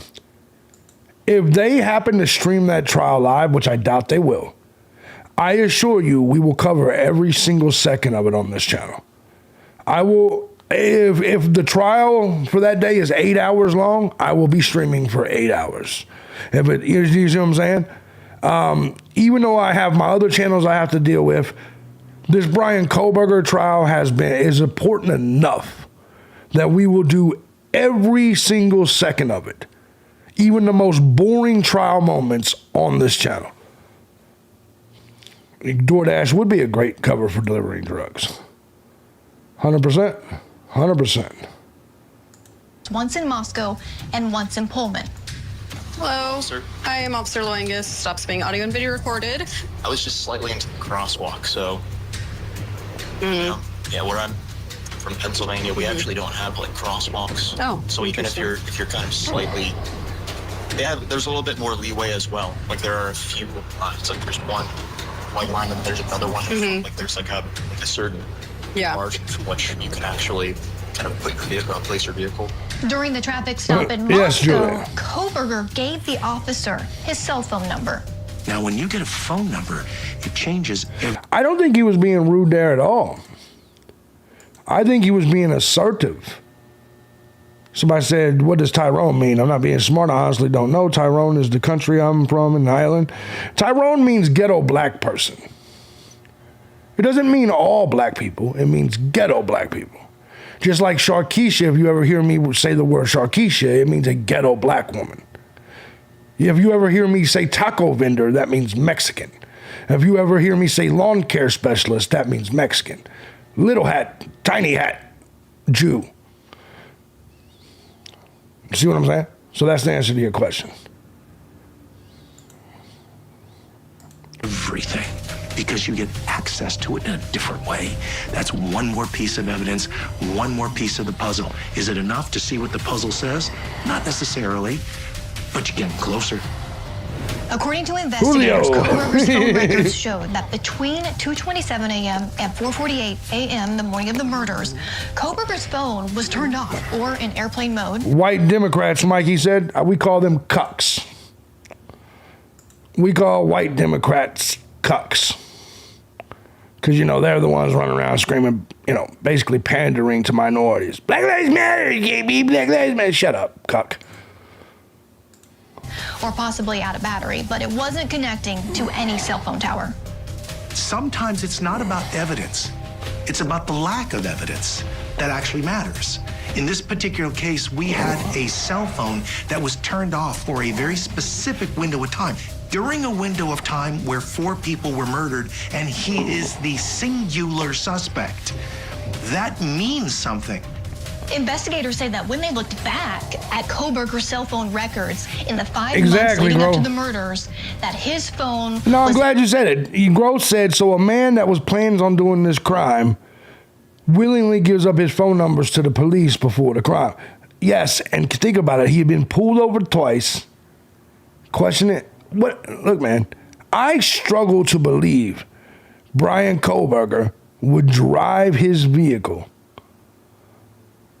to do this crime. Does that make sense? I struggle to believe that whoever killed, like, come on, man. Like, someone as educated as Brian, there could be a lot of dead zones, exactly. And here's the thing about turning the phone off, right? How do we know his phone didn't die? And number 2, because look, man, every single night around 2, 3, 4 in the morning, my phone dies. You know why? Because I lay in bed with my fucking phone propped up against my pillow watching fucking YouTube as I go to sleep. And a lot of times I'm just too drunk to plug it in, so it just dies on me. You know what I mean?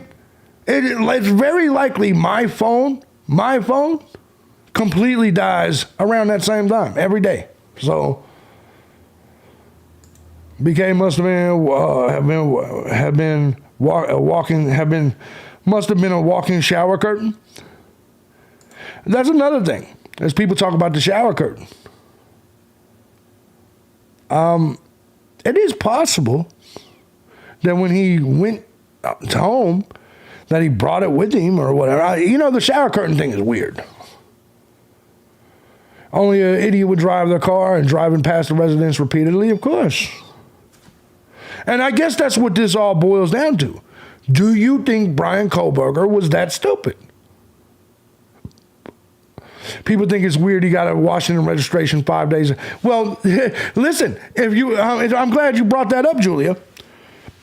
It was not weird that he got the registration because this right here, this pullover that just happened, we just got done watching it. This one right here, where he was talking about the crosswalks. That, when he got pulled over, I don't know if you guys knew it. If you listen to her, if you watch the whole video, she went back in the car and ran his license. Guys, these license plates expired in November. Do you hear what I'm saying? So, I want you to understand. What's up, Night Shadow? I want you to understand. If his license plates, if you listen to the woman when she runs his license plates, she says, Brian Kohberger, his plate number, expiration date, November something, 2022. So his plates, all you got to do is listen. His plates expired in November. So him to go get his registration and plates is a very likely scenario. Like, it's not, it made perfect sense for him to do it. Exactly, True Seeker. But people are like, oh, that means he killed him. Look, man, so even you can't have confirmation bias on everything. Sometimes you got to look at things logically. And when it comes to the plates, the logical answer is his plates were expiring in November. That's why he registered the car and got new plates. It's not that hard to understand. in the area of the girl's home on 12 separate occasions. This was not just something where he happened to be in the region Exactly, one time, Hiroshima. and it's easily explainable. The problem is now you really have to be able to explain that other dozen times the month before. You better have a pretty good reason for this. Coming up, the arrest. Hey, Brian, how you feeling? How you feeling, Brian? How strong Exactly, is memory. the evidence against Brian Kohberger? You read the affidavit and you just find out that he was stalking them, he was hunting them, he was just a No, and that's 100% thing. True. He said he could also get residency and have cheaper tuition the next year. And listen, anyone that's ever moved anywhere that has deals and situations like that, you're like, for instance, when I moved to Florida, I'm immediately going to get established residency. Do you know why? because my Disney World passes, my SeaWorld passes will be cheaper as a Florida resident. You see what I'm saying?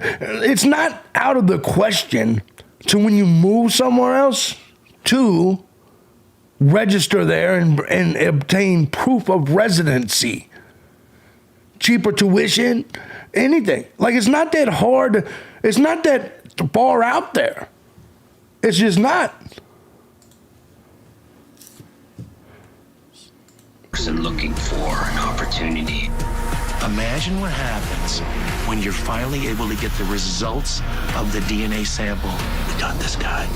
We've got this Oh, do you? guy. Do you? We don't know when and how this DNA got there. No state income taxes. I'm not at all worried about the DNA. Yeah, in Florida, Tennessee, Texas, there's no state income taxes.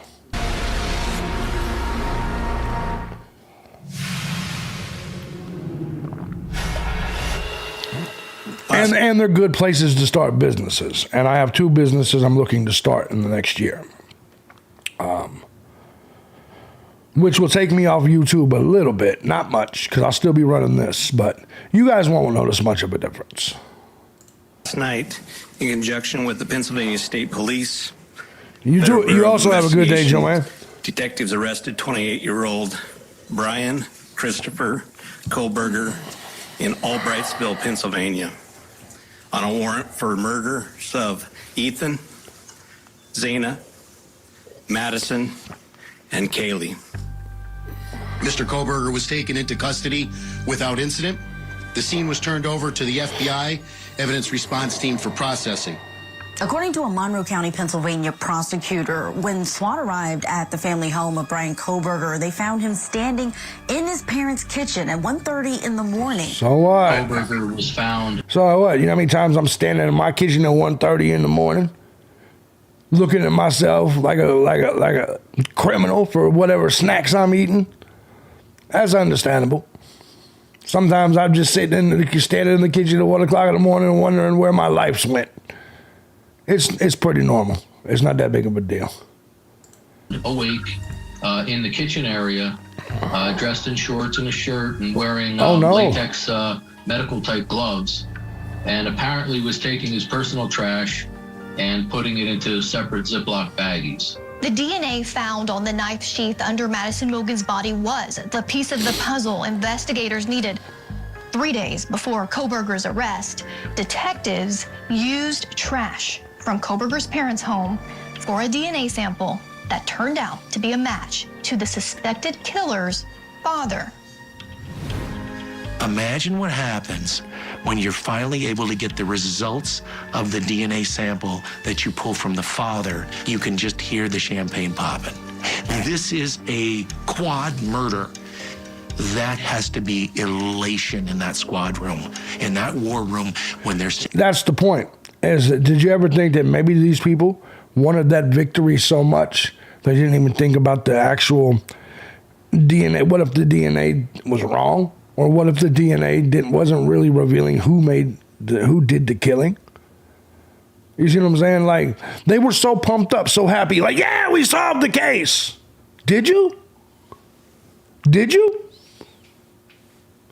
Sitting together and they're looking at each other and going... Exactly, no body cam. That's another thing. I don't believe them about him standing in there and separating his trash from other people's trash.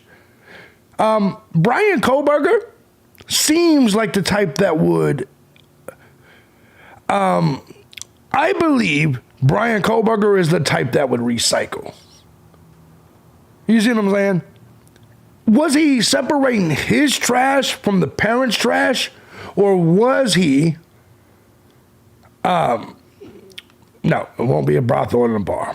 I do my whoring and my partaking of whoring on the low. Here's the truth.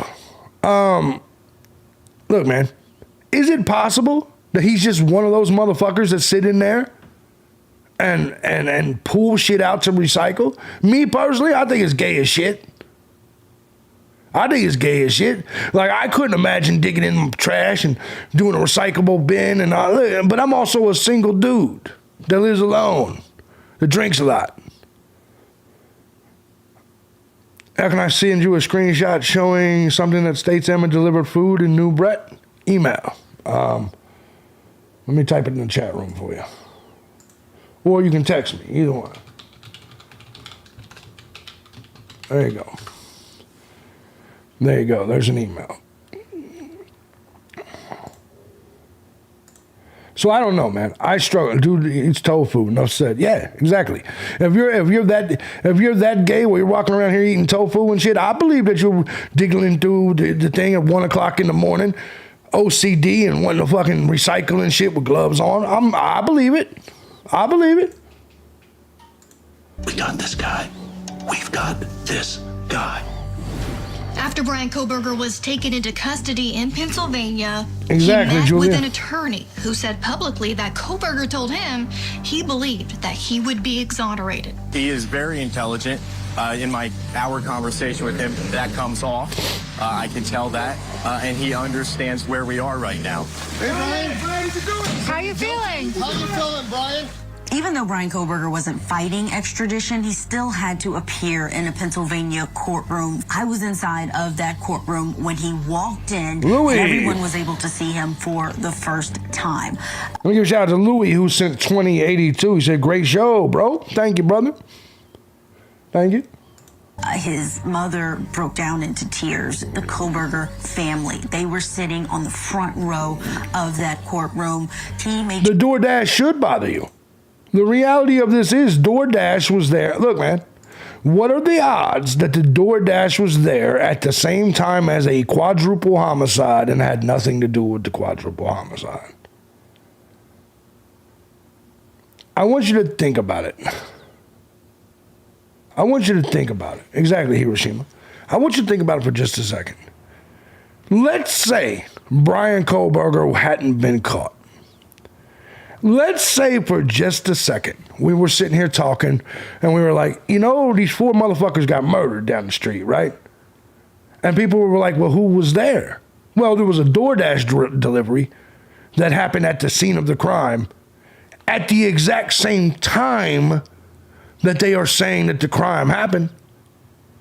So you're telling me the DoorDash driver was there delivering food, and whoever killed him saw that people were awake eating snacks and shit. And the killer said, all right, great, there's DoorDash and people are awake. I'm going to go in there right now. Do you see the point that I'm making? Like, it makes no sense to me.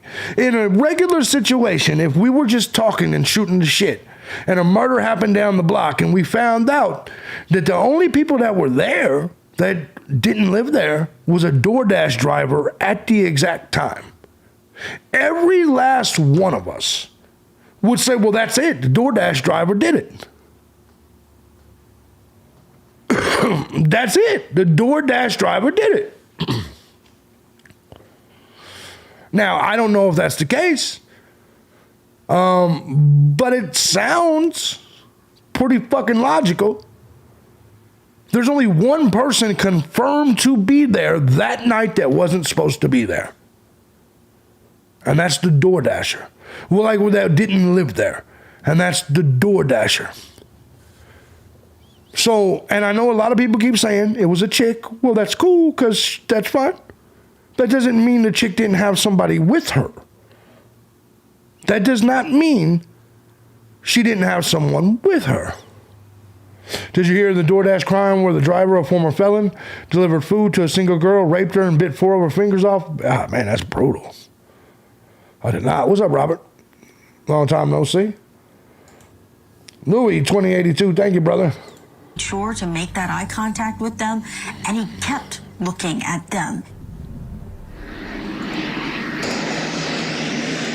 Big breaking news, folks, just moments ago. Here it is, the arrival of the accused killer in Idaho. It was quite a scene when Kohberger arrived back in Idaho. He was taken off the plane in Pullman and put into a pickup truck, and then a caravan of law enforcement vehicles drove him into the Latah County Jail parking lot where media and even members of the public were outside waiting for him. The next time we saw him, exactly, Christina. The maximum penalty. And that Christina brings up a great point. Why would she even get DoorDash when her dad said that she ordered pizza? At midnight, when Xana talked to her dad, she was eating pizza. Her and Ethan were eating pizza.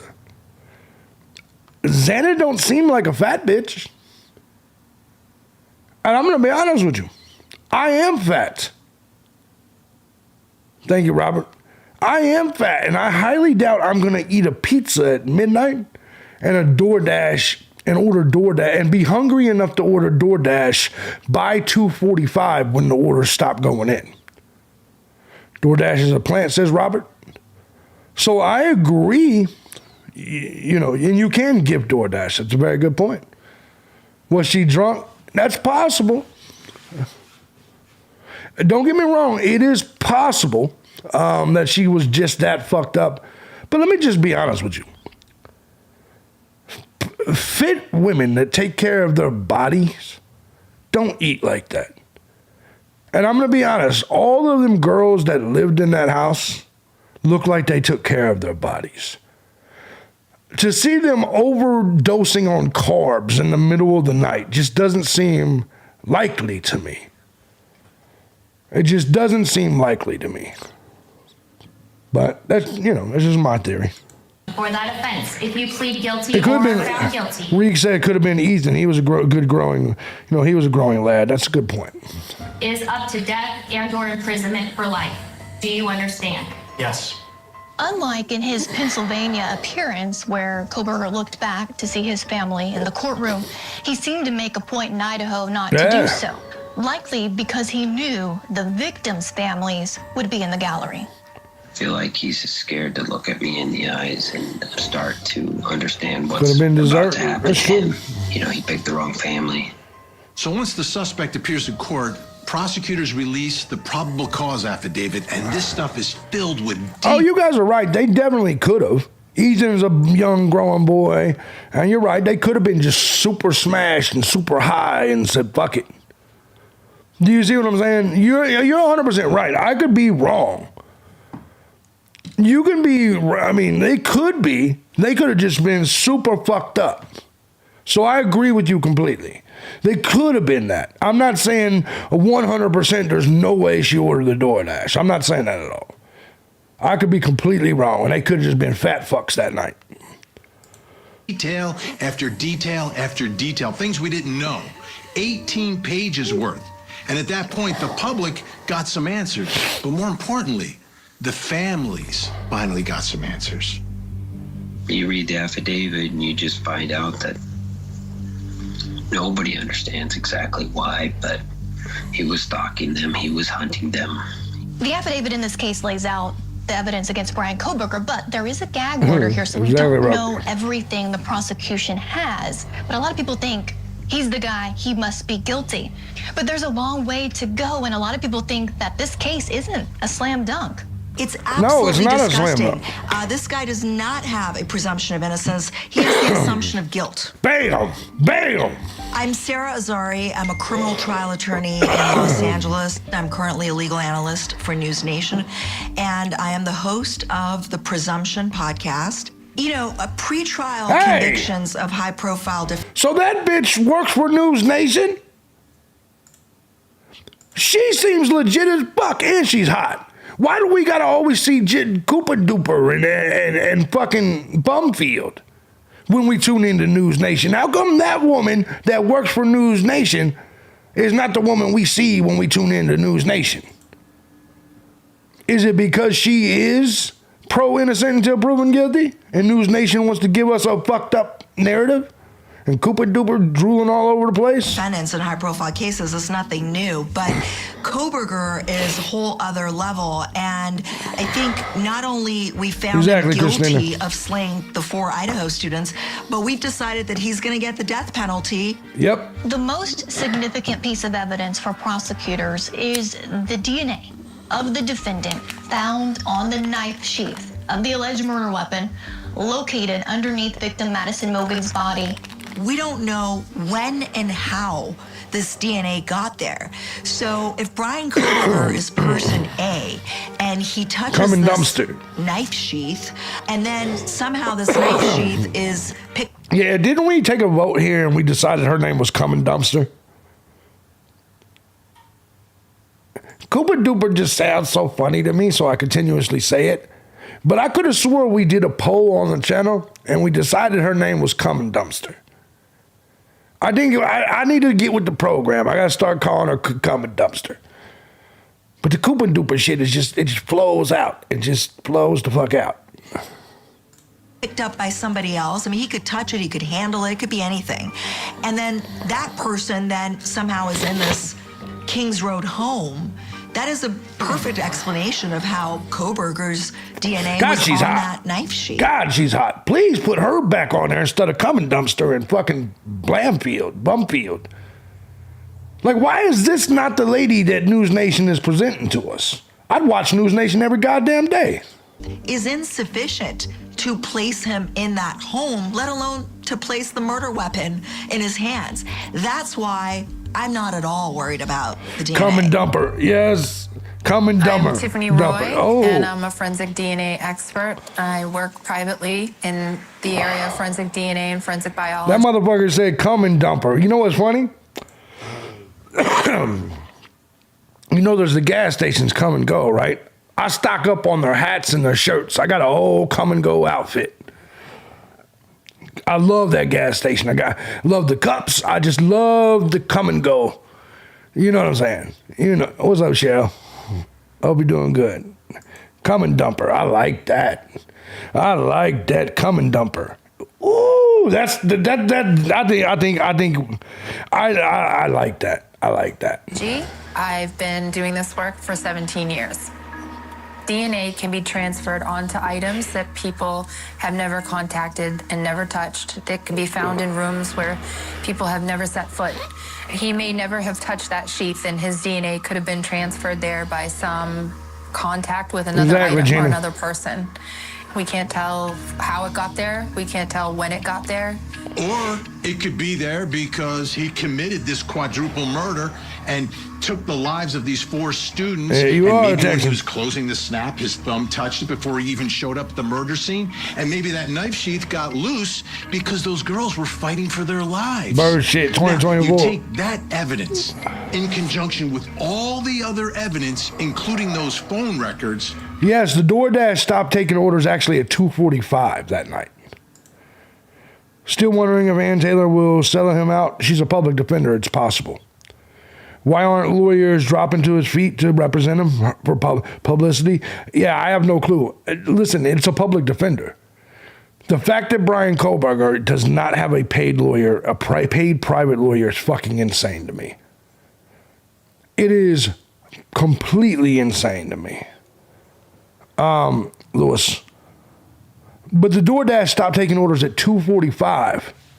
2:45. Yeah, Vinny's such a propagandist little bootlegger. Yeah, 100%. 100% he is. Wow. Investigators believe that Kohberger's cell phone was off or in airplane mode around the estimated time of the murders because he turned it off. We've been saying it was off, his phone was off. We don't know if it was off. Right. It could have been off, it could have been in airplane mode, or it could have just simply not picked up signal during that time. What's odd, of course, and what's problematic for the defense. She looks like a young Janine Pirro. Remember when Judge Janine was Judge Janine and she was a little younger? Doesn't she look like a young Janine Pirro, Judge Janine? A younger, hotter, yeah, I like her. Is that his phone did pick up signal before the murders and after the murders. Another significant coincidence, for those who believe in coincidences, I don't, is that there's this white car that's driving You don't know who Judge Janine around. You don't know who Judge Janine is? You can tell you don't watch Fox or anything. You don't remember Judge Janine Pirro from back in the day? She had the court show. You don't remember her?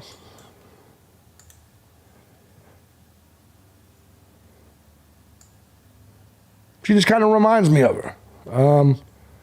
She kind of, especially back in the day when Judge Janine was younger. You know. She just kind of reminds me of her. at the time of the murders, close to the scene of the murders, caught on video. And guess what?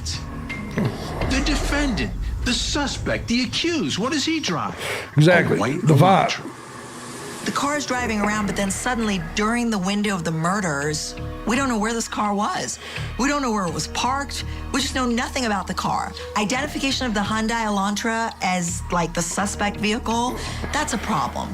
Another part of the case against Brian Kohberger is an eyewitness account. Dylan Mortensen, one of the surviving roommates, she told police that she saw a man around the time of the murders dressed in black, bushy eyebrows, wearing a mask covering his nose and his mouth, that walked past her. But that could have been anybody.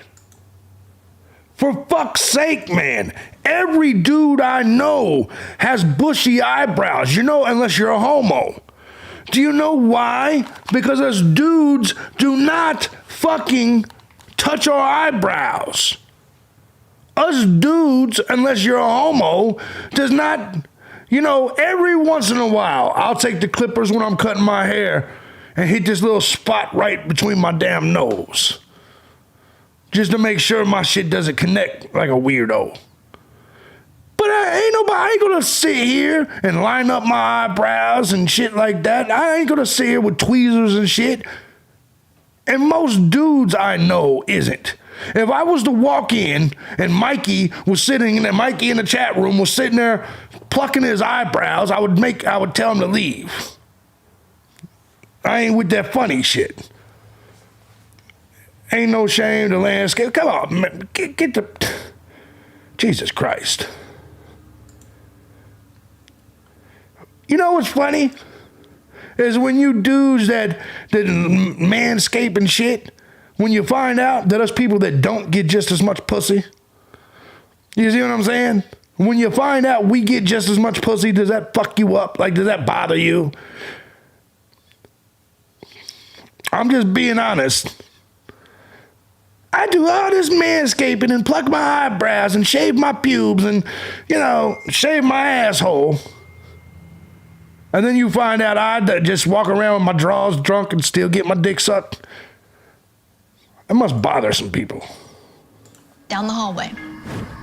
And then we have Dylan, the surviving roommate, and she's so afraid that she goes back in her bedroom and locks herself up and then doesn't call 911 for 8 hours later.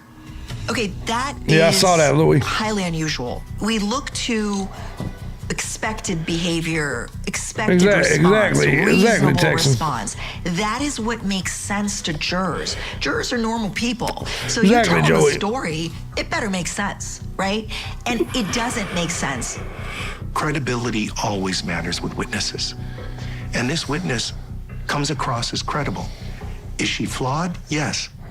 Next, the house on King Road. No one that lives here is here right now. By the way, Louis just sent me the petition that they have to get Ann Taylor banned for conflict of interest. That's something that's existed a long time, Louis. And, you know, they were wrong because they said Ann Taylor defended Xana's mom. That's not true. She's the lead public defender, so her name is on all the paperwork. Ann Taylor never met Xana's mom. Never happened. And the type of person capable of committing these murders. Whoever did this, be it Kohberger or someone else, is a sexual domination killer. Plus, Brian Kohberger's defense. If he says, I was in this house before, yeah, it was old shit. That's why my DNA is in this house. All of a sudden, you might have a completely different trial. Yeah, I won't be bleaching any assholes. I ain't gonna be bleaching any assholes, not even broads, and I eat ass. So, no, that's a weird process, especially if you're a dude. Like that seems like a weird thing to do. A very weird thing to do. Hey guys, Moscow PD. Hey, turn the music down. Turn the music exactly, down. True Secret. Hello, miss. What's your name? Reegs. Xana, do you live here? Let me give a shout out to Reegs. Thank you so much. She said 1758. She said, keeping it real, JB. Thank you. Beautiful. Appreciate you. She's a little beauty, ain't she? Here? Yes. We've already talked to Maddie once and told her the same thing. The house at Got me doing 1122 math. King Road, where 4 University of Idaho students were murdered, was known as a college party house going back before Kaylee, Maddie, Xana, Dylan, and Bethany all lived there. In the fall of 2022, just a few months before the murders, Moscow police responded to a noise complaint at the house on multiple occasions. And if I do have to come back here, $300-some tickets coming your way. Okay. And it only gets more expensive from there. Is that fair? Yeah, that's Okay. fair. Absolutely. There was even an instance where there are people at the house, but none of the roommates are even there. How goes it? Oh, hey, how are you? Who lives here? There's that motherfucker. There's that. You don't know who lives here? There's that Emma bitch. That right there. The bitch behind my head. That is Emma. That blonde next to Emma is the bitch that was in the passenger seat when Emma got pulled over. I'm actually glad they're showing this. Because she was wearing that exact same head shit on the night she got pulled over, and that's the exact same blonde. Right there. So when people say, well, you're just making shit up, what does Emma have to do with the Idaho 4 house? How about that? How about that? No, I don't. We're just here for a noise complaint. So everyone here is trespassing? Well, no one's here that's trespassing, but no one that lives here is here right now. So where'd they go? They're just not here. I have no clue where they went. No clue. So you guys just throwing a party in What's up? their house? Keep it They rolling. were here at one point. They're not here right now. I just searched all the rooms. Later on, Mikey. They went over to some other party, and everyone is about to go over to another party. Okay, who does live here? What are their names? I am actually not sure. Jeremy Reagan lived near the house Later on, on Mikey. King Road for a few years and saw a lot. Tell me about the house. What do you know about the house? So when I moved here my first year, that house was not super bad, notorious for like students going in and out partying all the time. My second year, I did get last night's. Thank you so much, Reeks. You hit me when I got off, but I appreciate you so much. Very much so. A lot of times you guys hit me up with it whenever I'm done, but I did get it. Thank you so much, beautiful. Appreciate you. I always appreciate you people that support. I couldn't do it without y'all. Thank you. This dude's missing a lot of goddamn hair. Is this a college student? He needs to connect with Tim Pool, get one of Tim Pool's beanies. He needs to put that shit on. there was a ton of people all the time, in and out constantly. And then my third year, which is the year that all this happened, it was much more similar to the first year I was here. They did have more stuff going on there, but they were definitely nowhere near as loud, as crazy as that second year that I was here. Does the fact that so many people were in and out of this house factor into the case against Brian Koberger? The fact that this Kings Road house was a party. But you know what? I respect him. I respect him for not giving a fuck. Nothing's more gay when dudes are like self-conscious about that shit. You know what I mean? Like if you're a dude and you're self-conscious about your hairline, bro, you must have nothing else going on in your life. Like it's weird to me to be self-conscious about that, you know, or anything, really. Or anything. I'm sorry. To get some pussy, all you gotta do is make a chick laugh and be like, hey, I got a resort with a hot tub. You wanna fuck? I'm being dead honest. It's weird to me to see men soft as shit and insecure. Like legitimately. All you got, well, whatever. Whatever, man. No offense. It's 2023. Pussy's easy to get, period. House is a huge big deal because it expands the universe of suspects. Who was there at the time of the murders? What was their connection to the victims? Who had access to this home before? Did they have possible motive to kill? For months, we've been calling this a party house. This is a party venue. One of the most important parts of this case is that DNA. And what we know is this is a party house. We know that there were hundreds of kids in this house. It could even have included him. Let me give me some more coffee. And the thing is if he was in this house, are you suggesting that these four know everybody who's been there? I doubt that. And as a result, if he says, I was in this house before, that's why my DNA is in this house. Now we talk about that, and we talk about DNA transfer, And all of a sudden, you might have a completely different trial. It's not just that the defendant's DNA is in the house. It's on a knife sheath, which is found next to Maddie's body. I'm a former prosecutor. This is game over DNA. And it's not just any DNA. It's single source DNA. Single source DNA profile is the most informative type of profile we can hope to get from a crime scene. It's a lot of clear information and it's a lot of very specific information. If you're looking for DNA from a perpetrator, It's never been that easy that's related bullshit. to a weapon and a weapon that could have been used. It has been that easy. Yeah, I gotta go get some beer. I wasn't prepared. I woke up late. It is that easy, RV. It is that easy. All you gotta do is have a little bit of money and a little bit of charisma.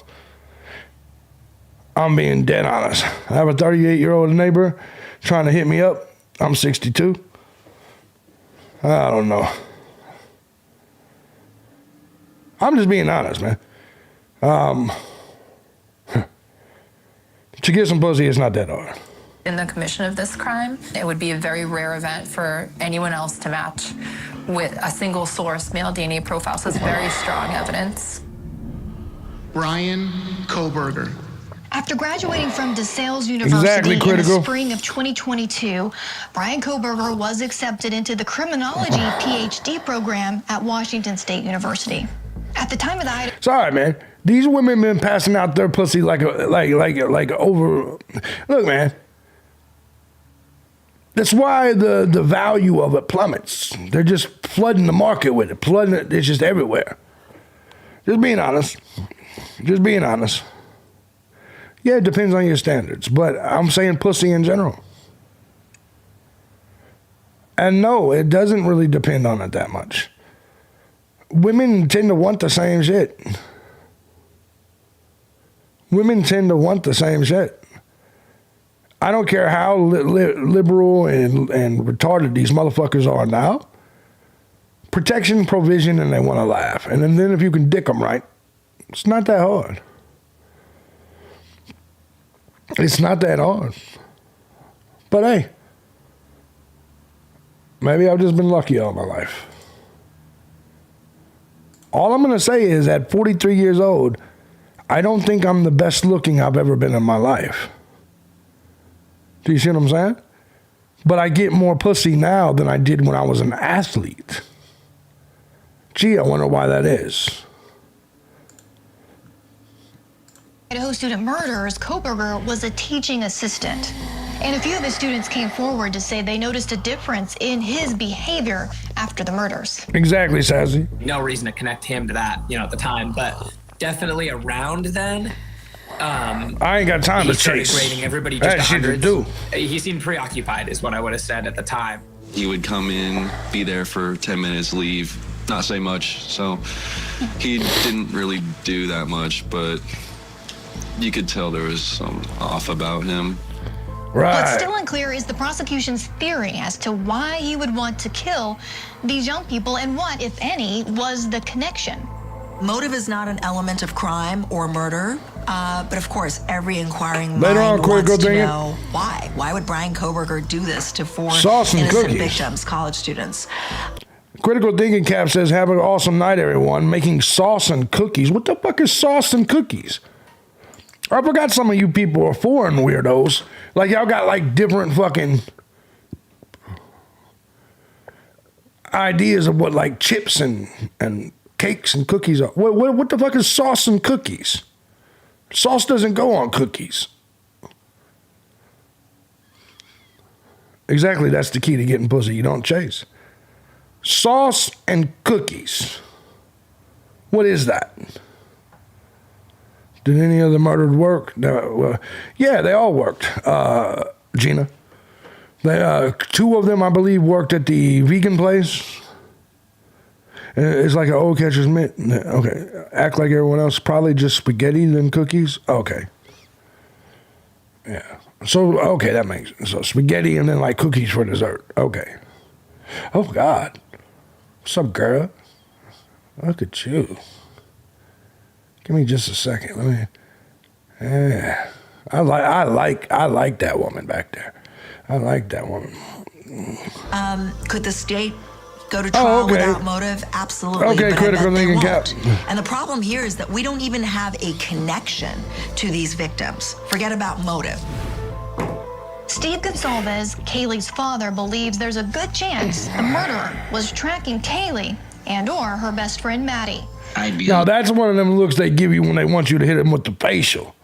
You know what I'm saying? Like come on. And, you know, then you're sitting there trying to get them the facial and it takes too long. You know what I'm saying? Like, y'all ever been in that situation, men? You ever been in that situation where you thought everything was great, you're trying to give them the facial and it's taking too fucking long? You know what I'm talking about.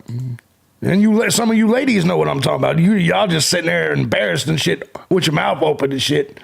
A little bit surprised that there wasn't a clear touch point that would suggest that he was interested in. MX, yeah, I love Clearwater. My ID said Clearwater Beach. I used to live on Clearwater Beach. So I'll be in Clearwater about the start of the year. What's up, KD? Good morning, brother. I got a Cash App for your ass now, KD. I got a Cash App for your ass now. One or two of the people more than he was the others. An Instagram account that was taken down shortly after like a bird Kohberger's waiting on a worm, yes. With the username of Bryant Kohberger was following several members of the Kohberger family. The account also followed Madison Mogen. I'm Benjamin Mogen. I'm Madison Mogen's father. I first met Maddie Mogen's father, Ben, at the Mad Greek restaurant a few weeks after the murders. Maddie and Xana both worked there. It's a popular restaurant in downtown Moscow. Tell me about what a beautiful person she was. Later on, Cheryl. She was so great. She Thank you, Cheryl. Miss you too. Thank you. Lit up every room she'd come in, and she was just so positive and fun, and we love her and miss her so much. The Mad Greek restaurant. It's also one of the first places that comes up if you search for vegan food in Moscow. We know Bryant Kohberger claims to be a vegan because he asked for a vegan meal plan at the jail. So maybe he did see Maddie and Xana at the Mad Greek and sort of became obsessed with them. But prosecutors made a point in their probable cause affidavit. They went into detail about this Reddit post that the defendant allegedly made, calling out to criminals to provide him with the reason why they chose their victims and committed their crimes. Now, I understand he studies this stuff, but this is still a little strange. What's up, Maxine? Sounds like he's looking for the reasons why people do the things that they do. Maybe to answer the question for himself. Maybe to explain for him. Or maybe he was just doing a homework assignment. He is. Are you trying to figure out I hate these fucking people. Maybe Bryant Kohberger was just doing a fucking homework assignment. Did they ever consider that? That he was doing a research paper? You are, or are you trying to figure out who they are? And in this particular case, I think the prosecutors are going to say, yeah, this was about him trying to figure out who he is, because we can tell you who he is. He's this guy. I am Siobhan Scott. I am a psychotherapist from Portland, Oregon. Ah, shit. So what are your thoughts about this Reddit post? Has who tried to fuck with me? I don't know. Detective John? No, he made a threat like 6 months ago and never did shit. I don't know. I don't watch his content. Whether he tried to fuck with me in real life? Nope. He don't even troll me on my channel. So, you know what I mean? So, no.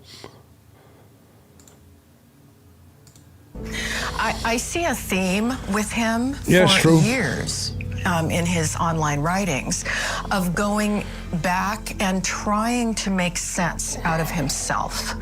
And I think he was in that category of, I'm studying all this because I want to understand myself.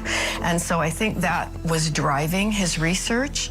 There's also, in a rather perverse way, perhaps an attempt to develop some sense of Exactly, 18 camaraderie boys with other people, and to get. Yeah, I don't have to do a burial video on him. It's very simple.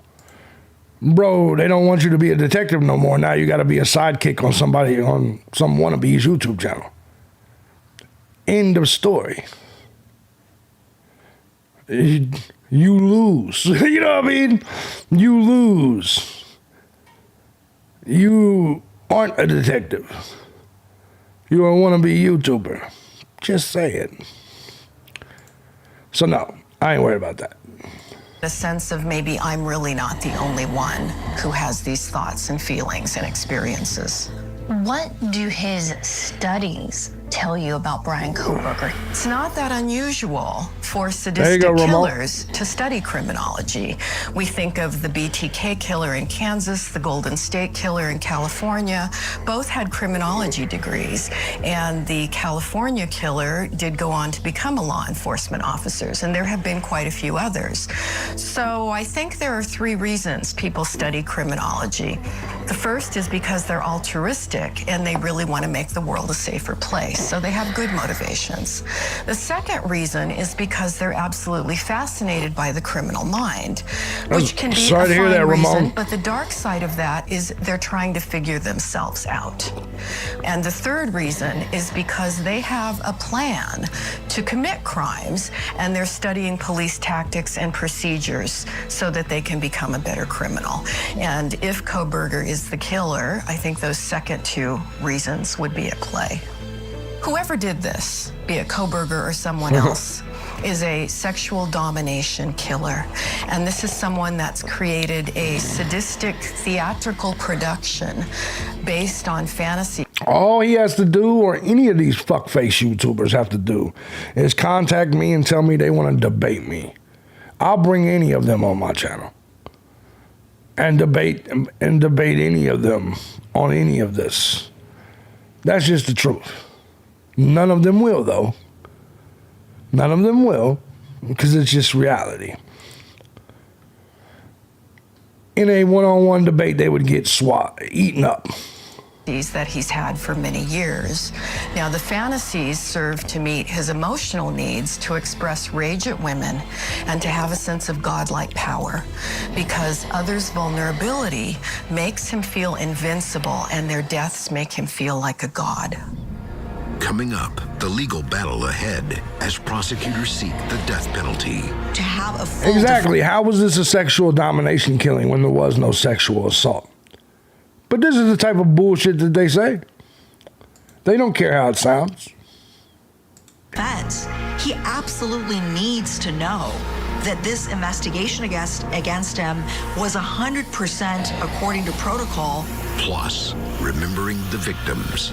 Through all this, I hope we can all look through that dark tunnel and see the light and follow that light. And I pray that we have justice someday.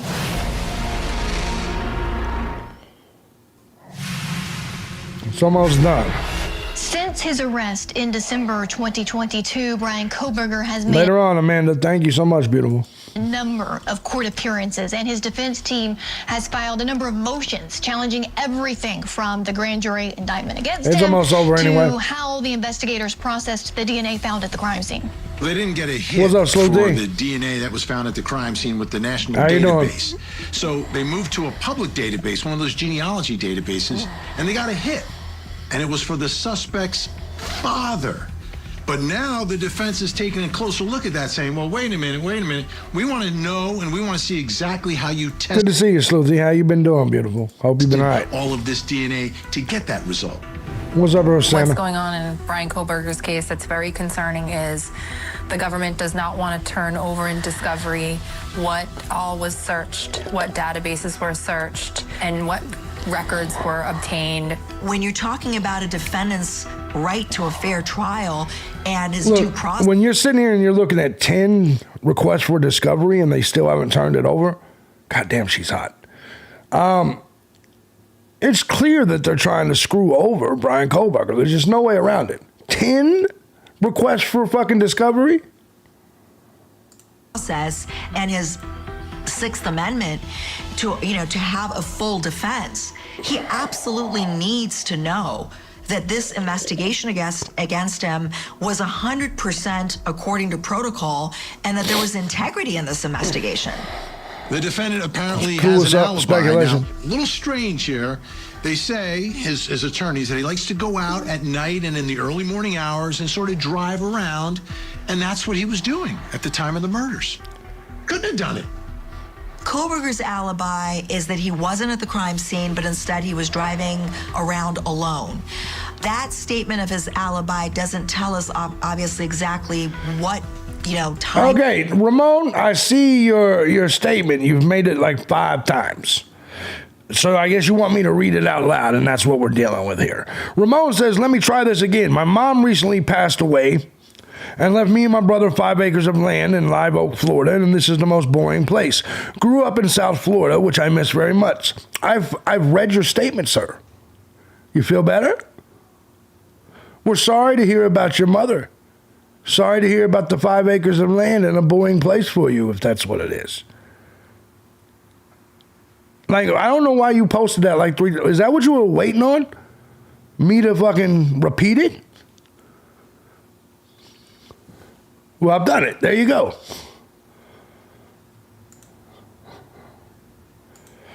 Son of a bitch. Oh, there she goes again. God, I keep getting her perfect. Girl. And he was driving, where he was driving to and from, and why. I mean, we don't have any of those details. He's not saying something that's completely inconsistent with the evidence. The defense is also claiming that cameras should not be allowed inside the courtroom, claiming Kohberger's every move is being analyzed in a way that's prejudicial. Kaylee's father, Steve Gonsalves, has some thoughts on that. If you're not a personable person and you give off weird vibes, yeah, you probably don't want nobody to actually see the truth and see who you are and read you for how you behave. You can't hide the truth, man.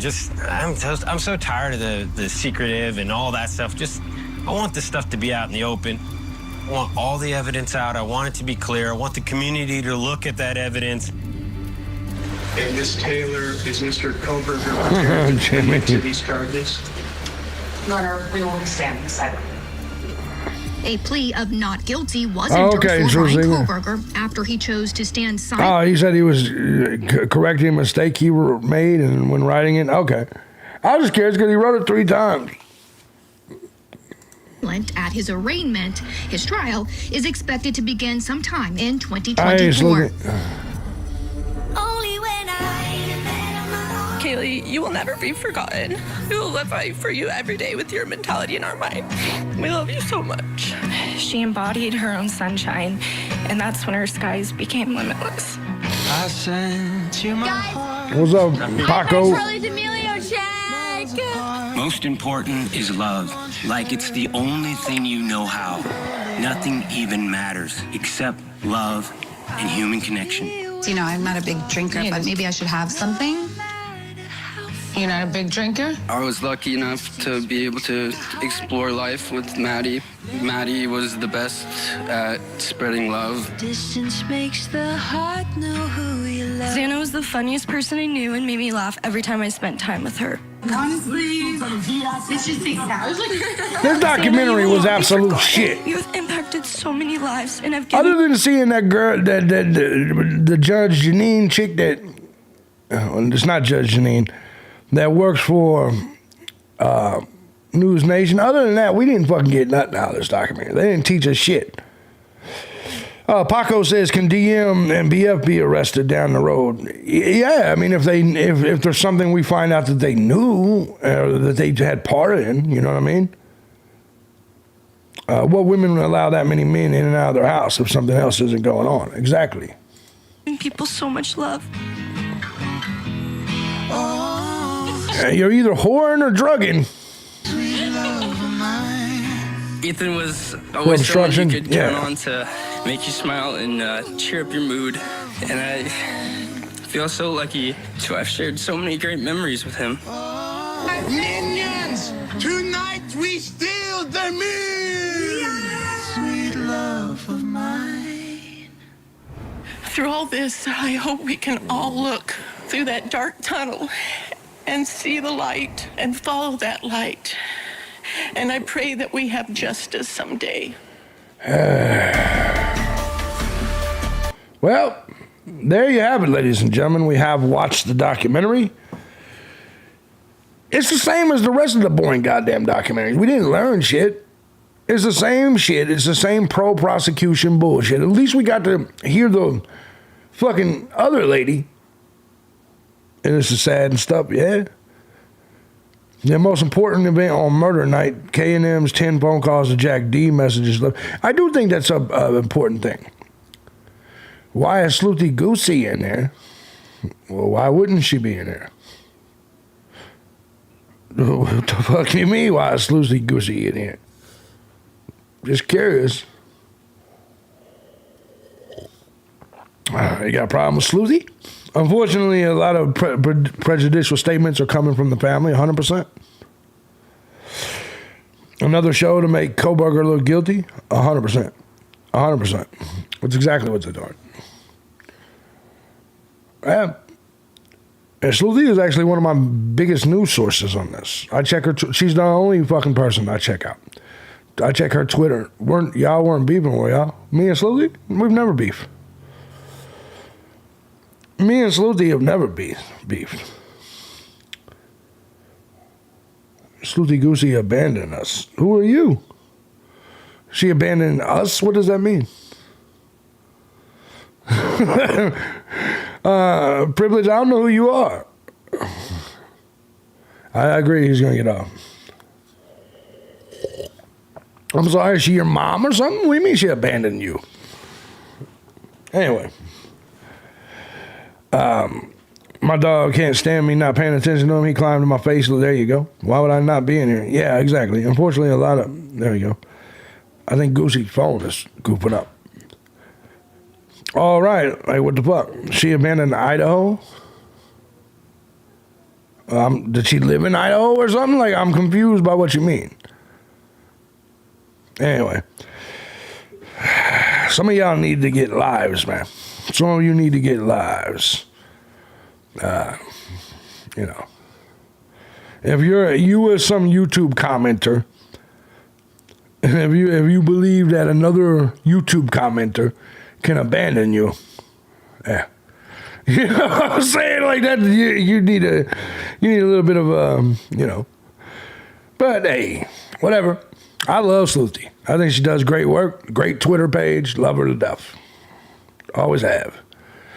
I'm busy and there's nothing new here. I don't talk about it. Yeah, exactly. Sleuthie, here's the thing. Sleuthie is more about the doc. Look, man, when important documentation is released, Sleuthie will have it.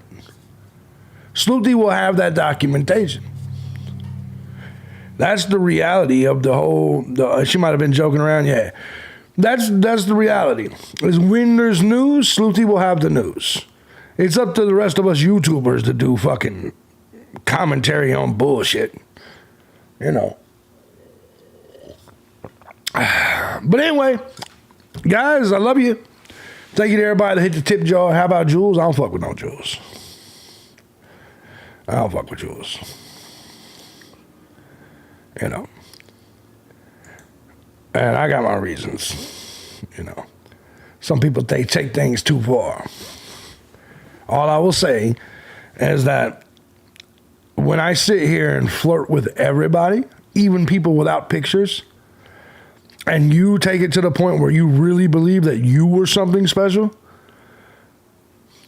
how dare he flirt with me? I flirted with everybody. I flirted with Monique Decker, Barbara Warren, some bitch named Bill with no picture.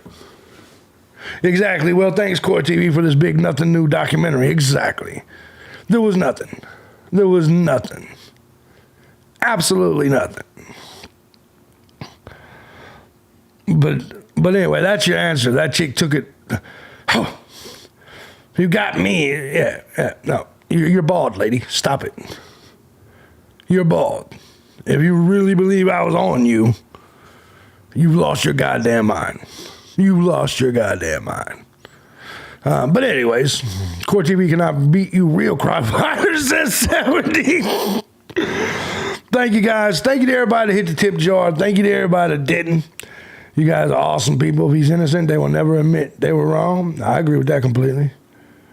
197.40. Thank you, guys. Hope you guys all enjoyed it, and hopefully I added a little bit of something to this documentary, since the documentary itself was complete shit. Takes yourself too serious. Exactly, Reeks. Exactly.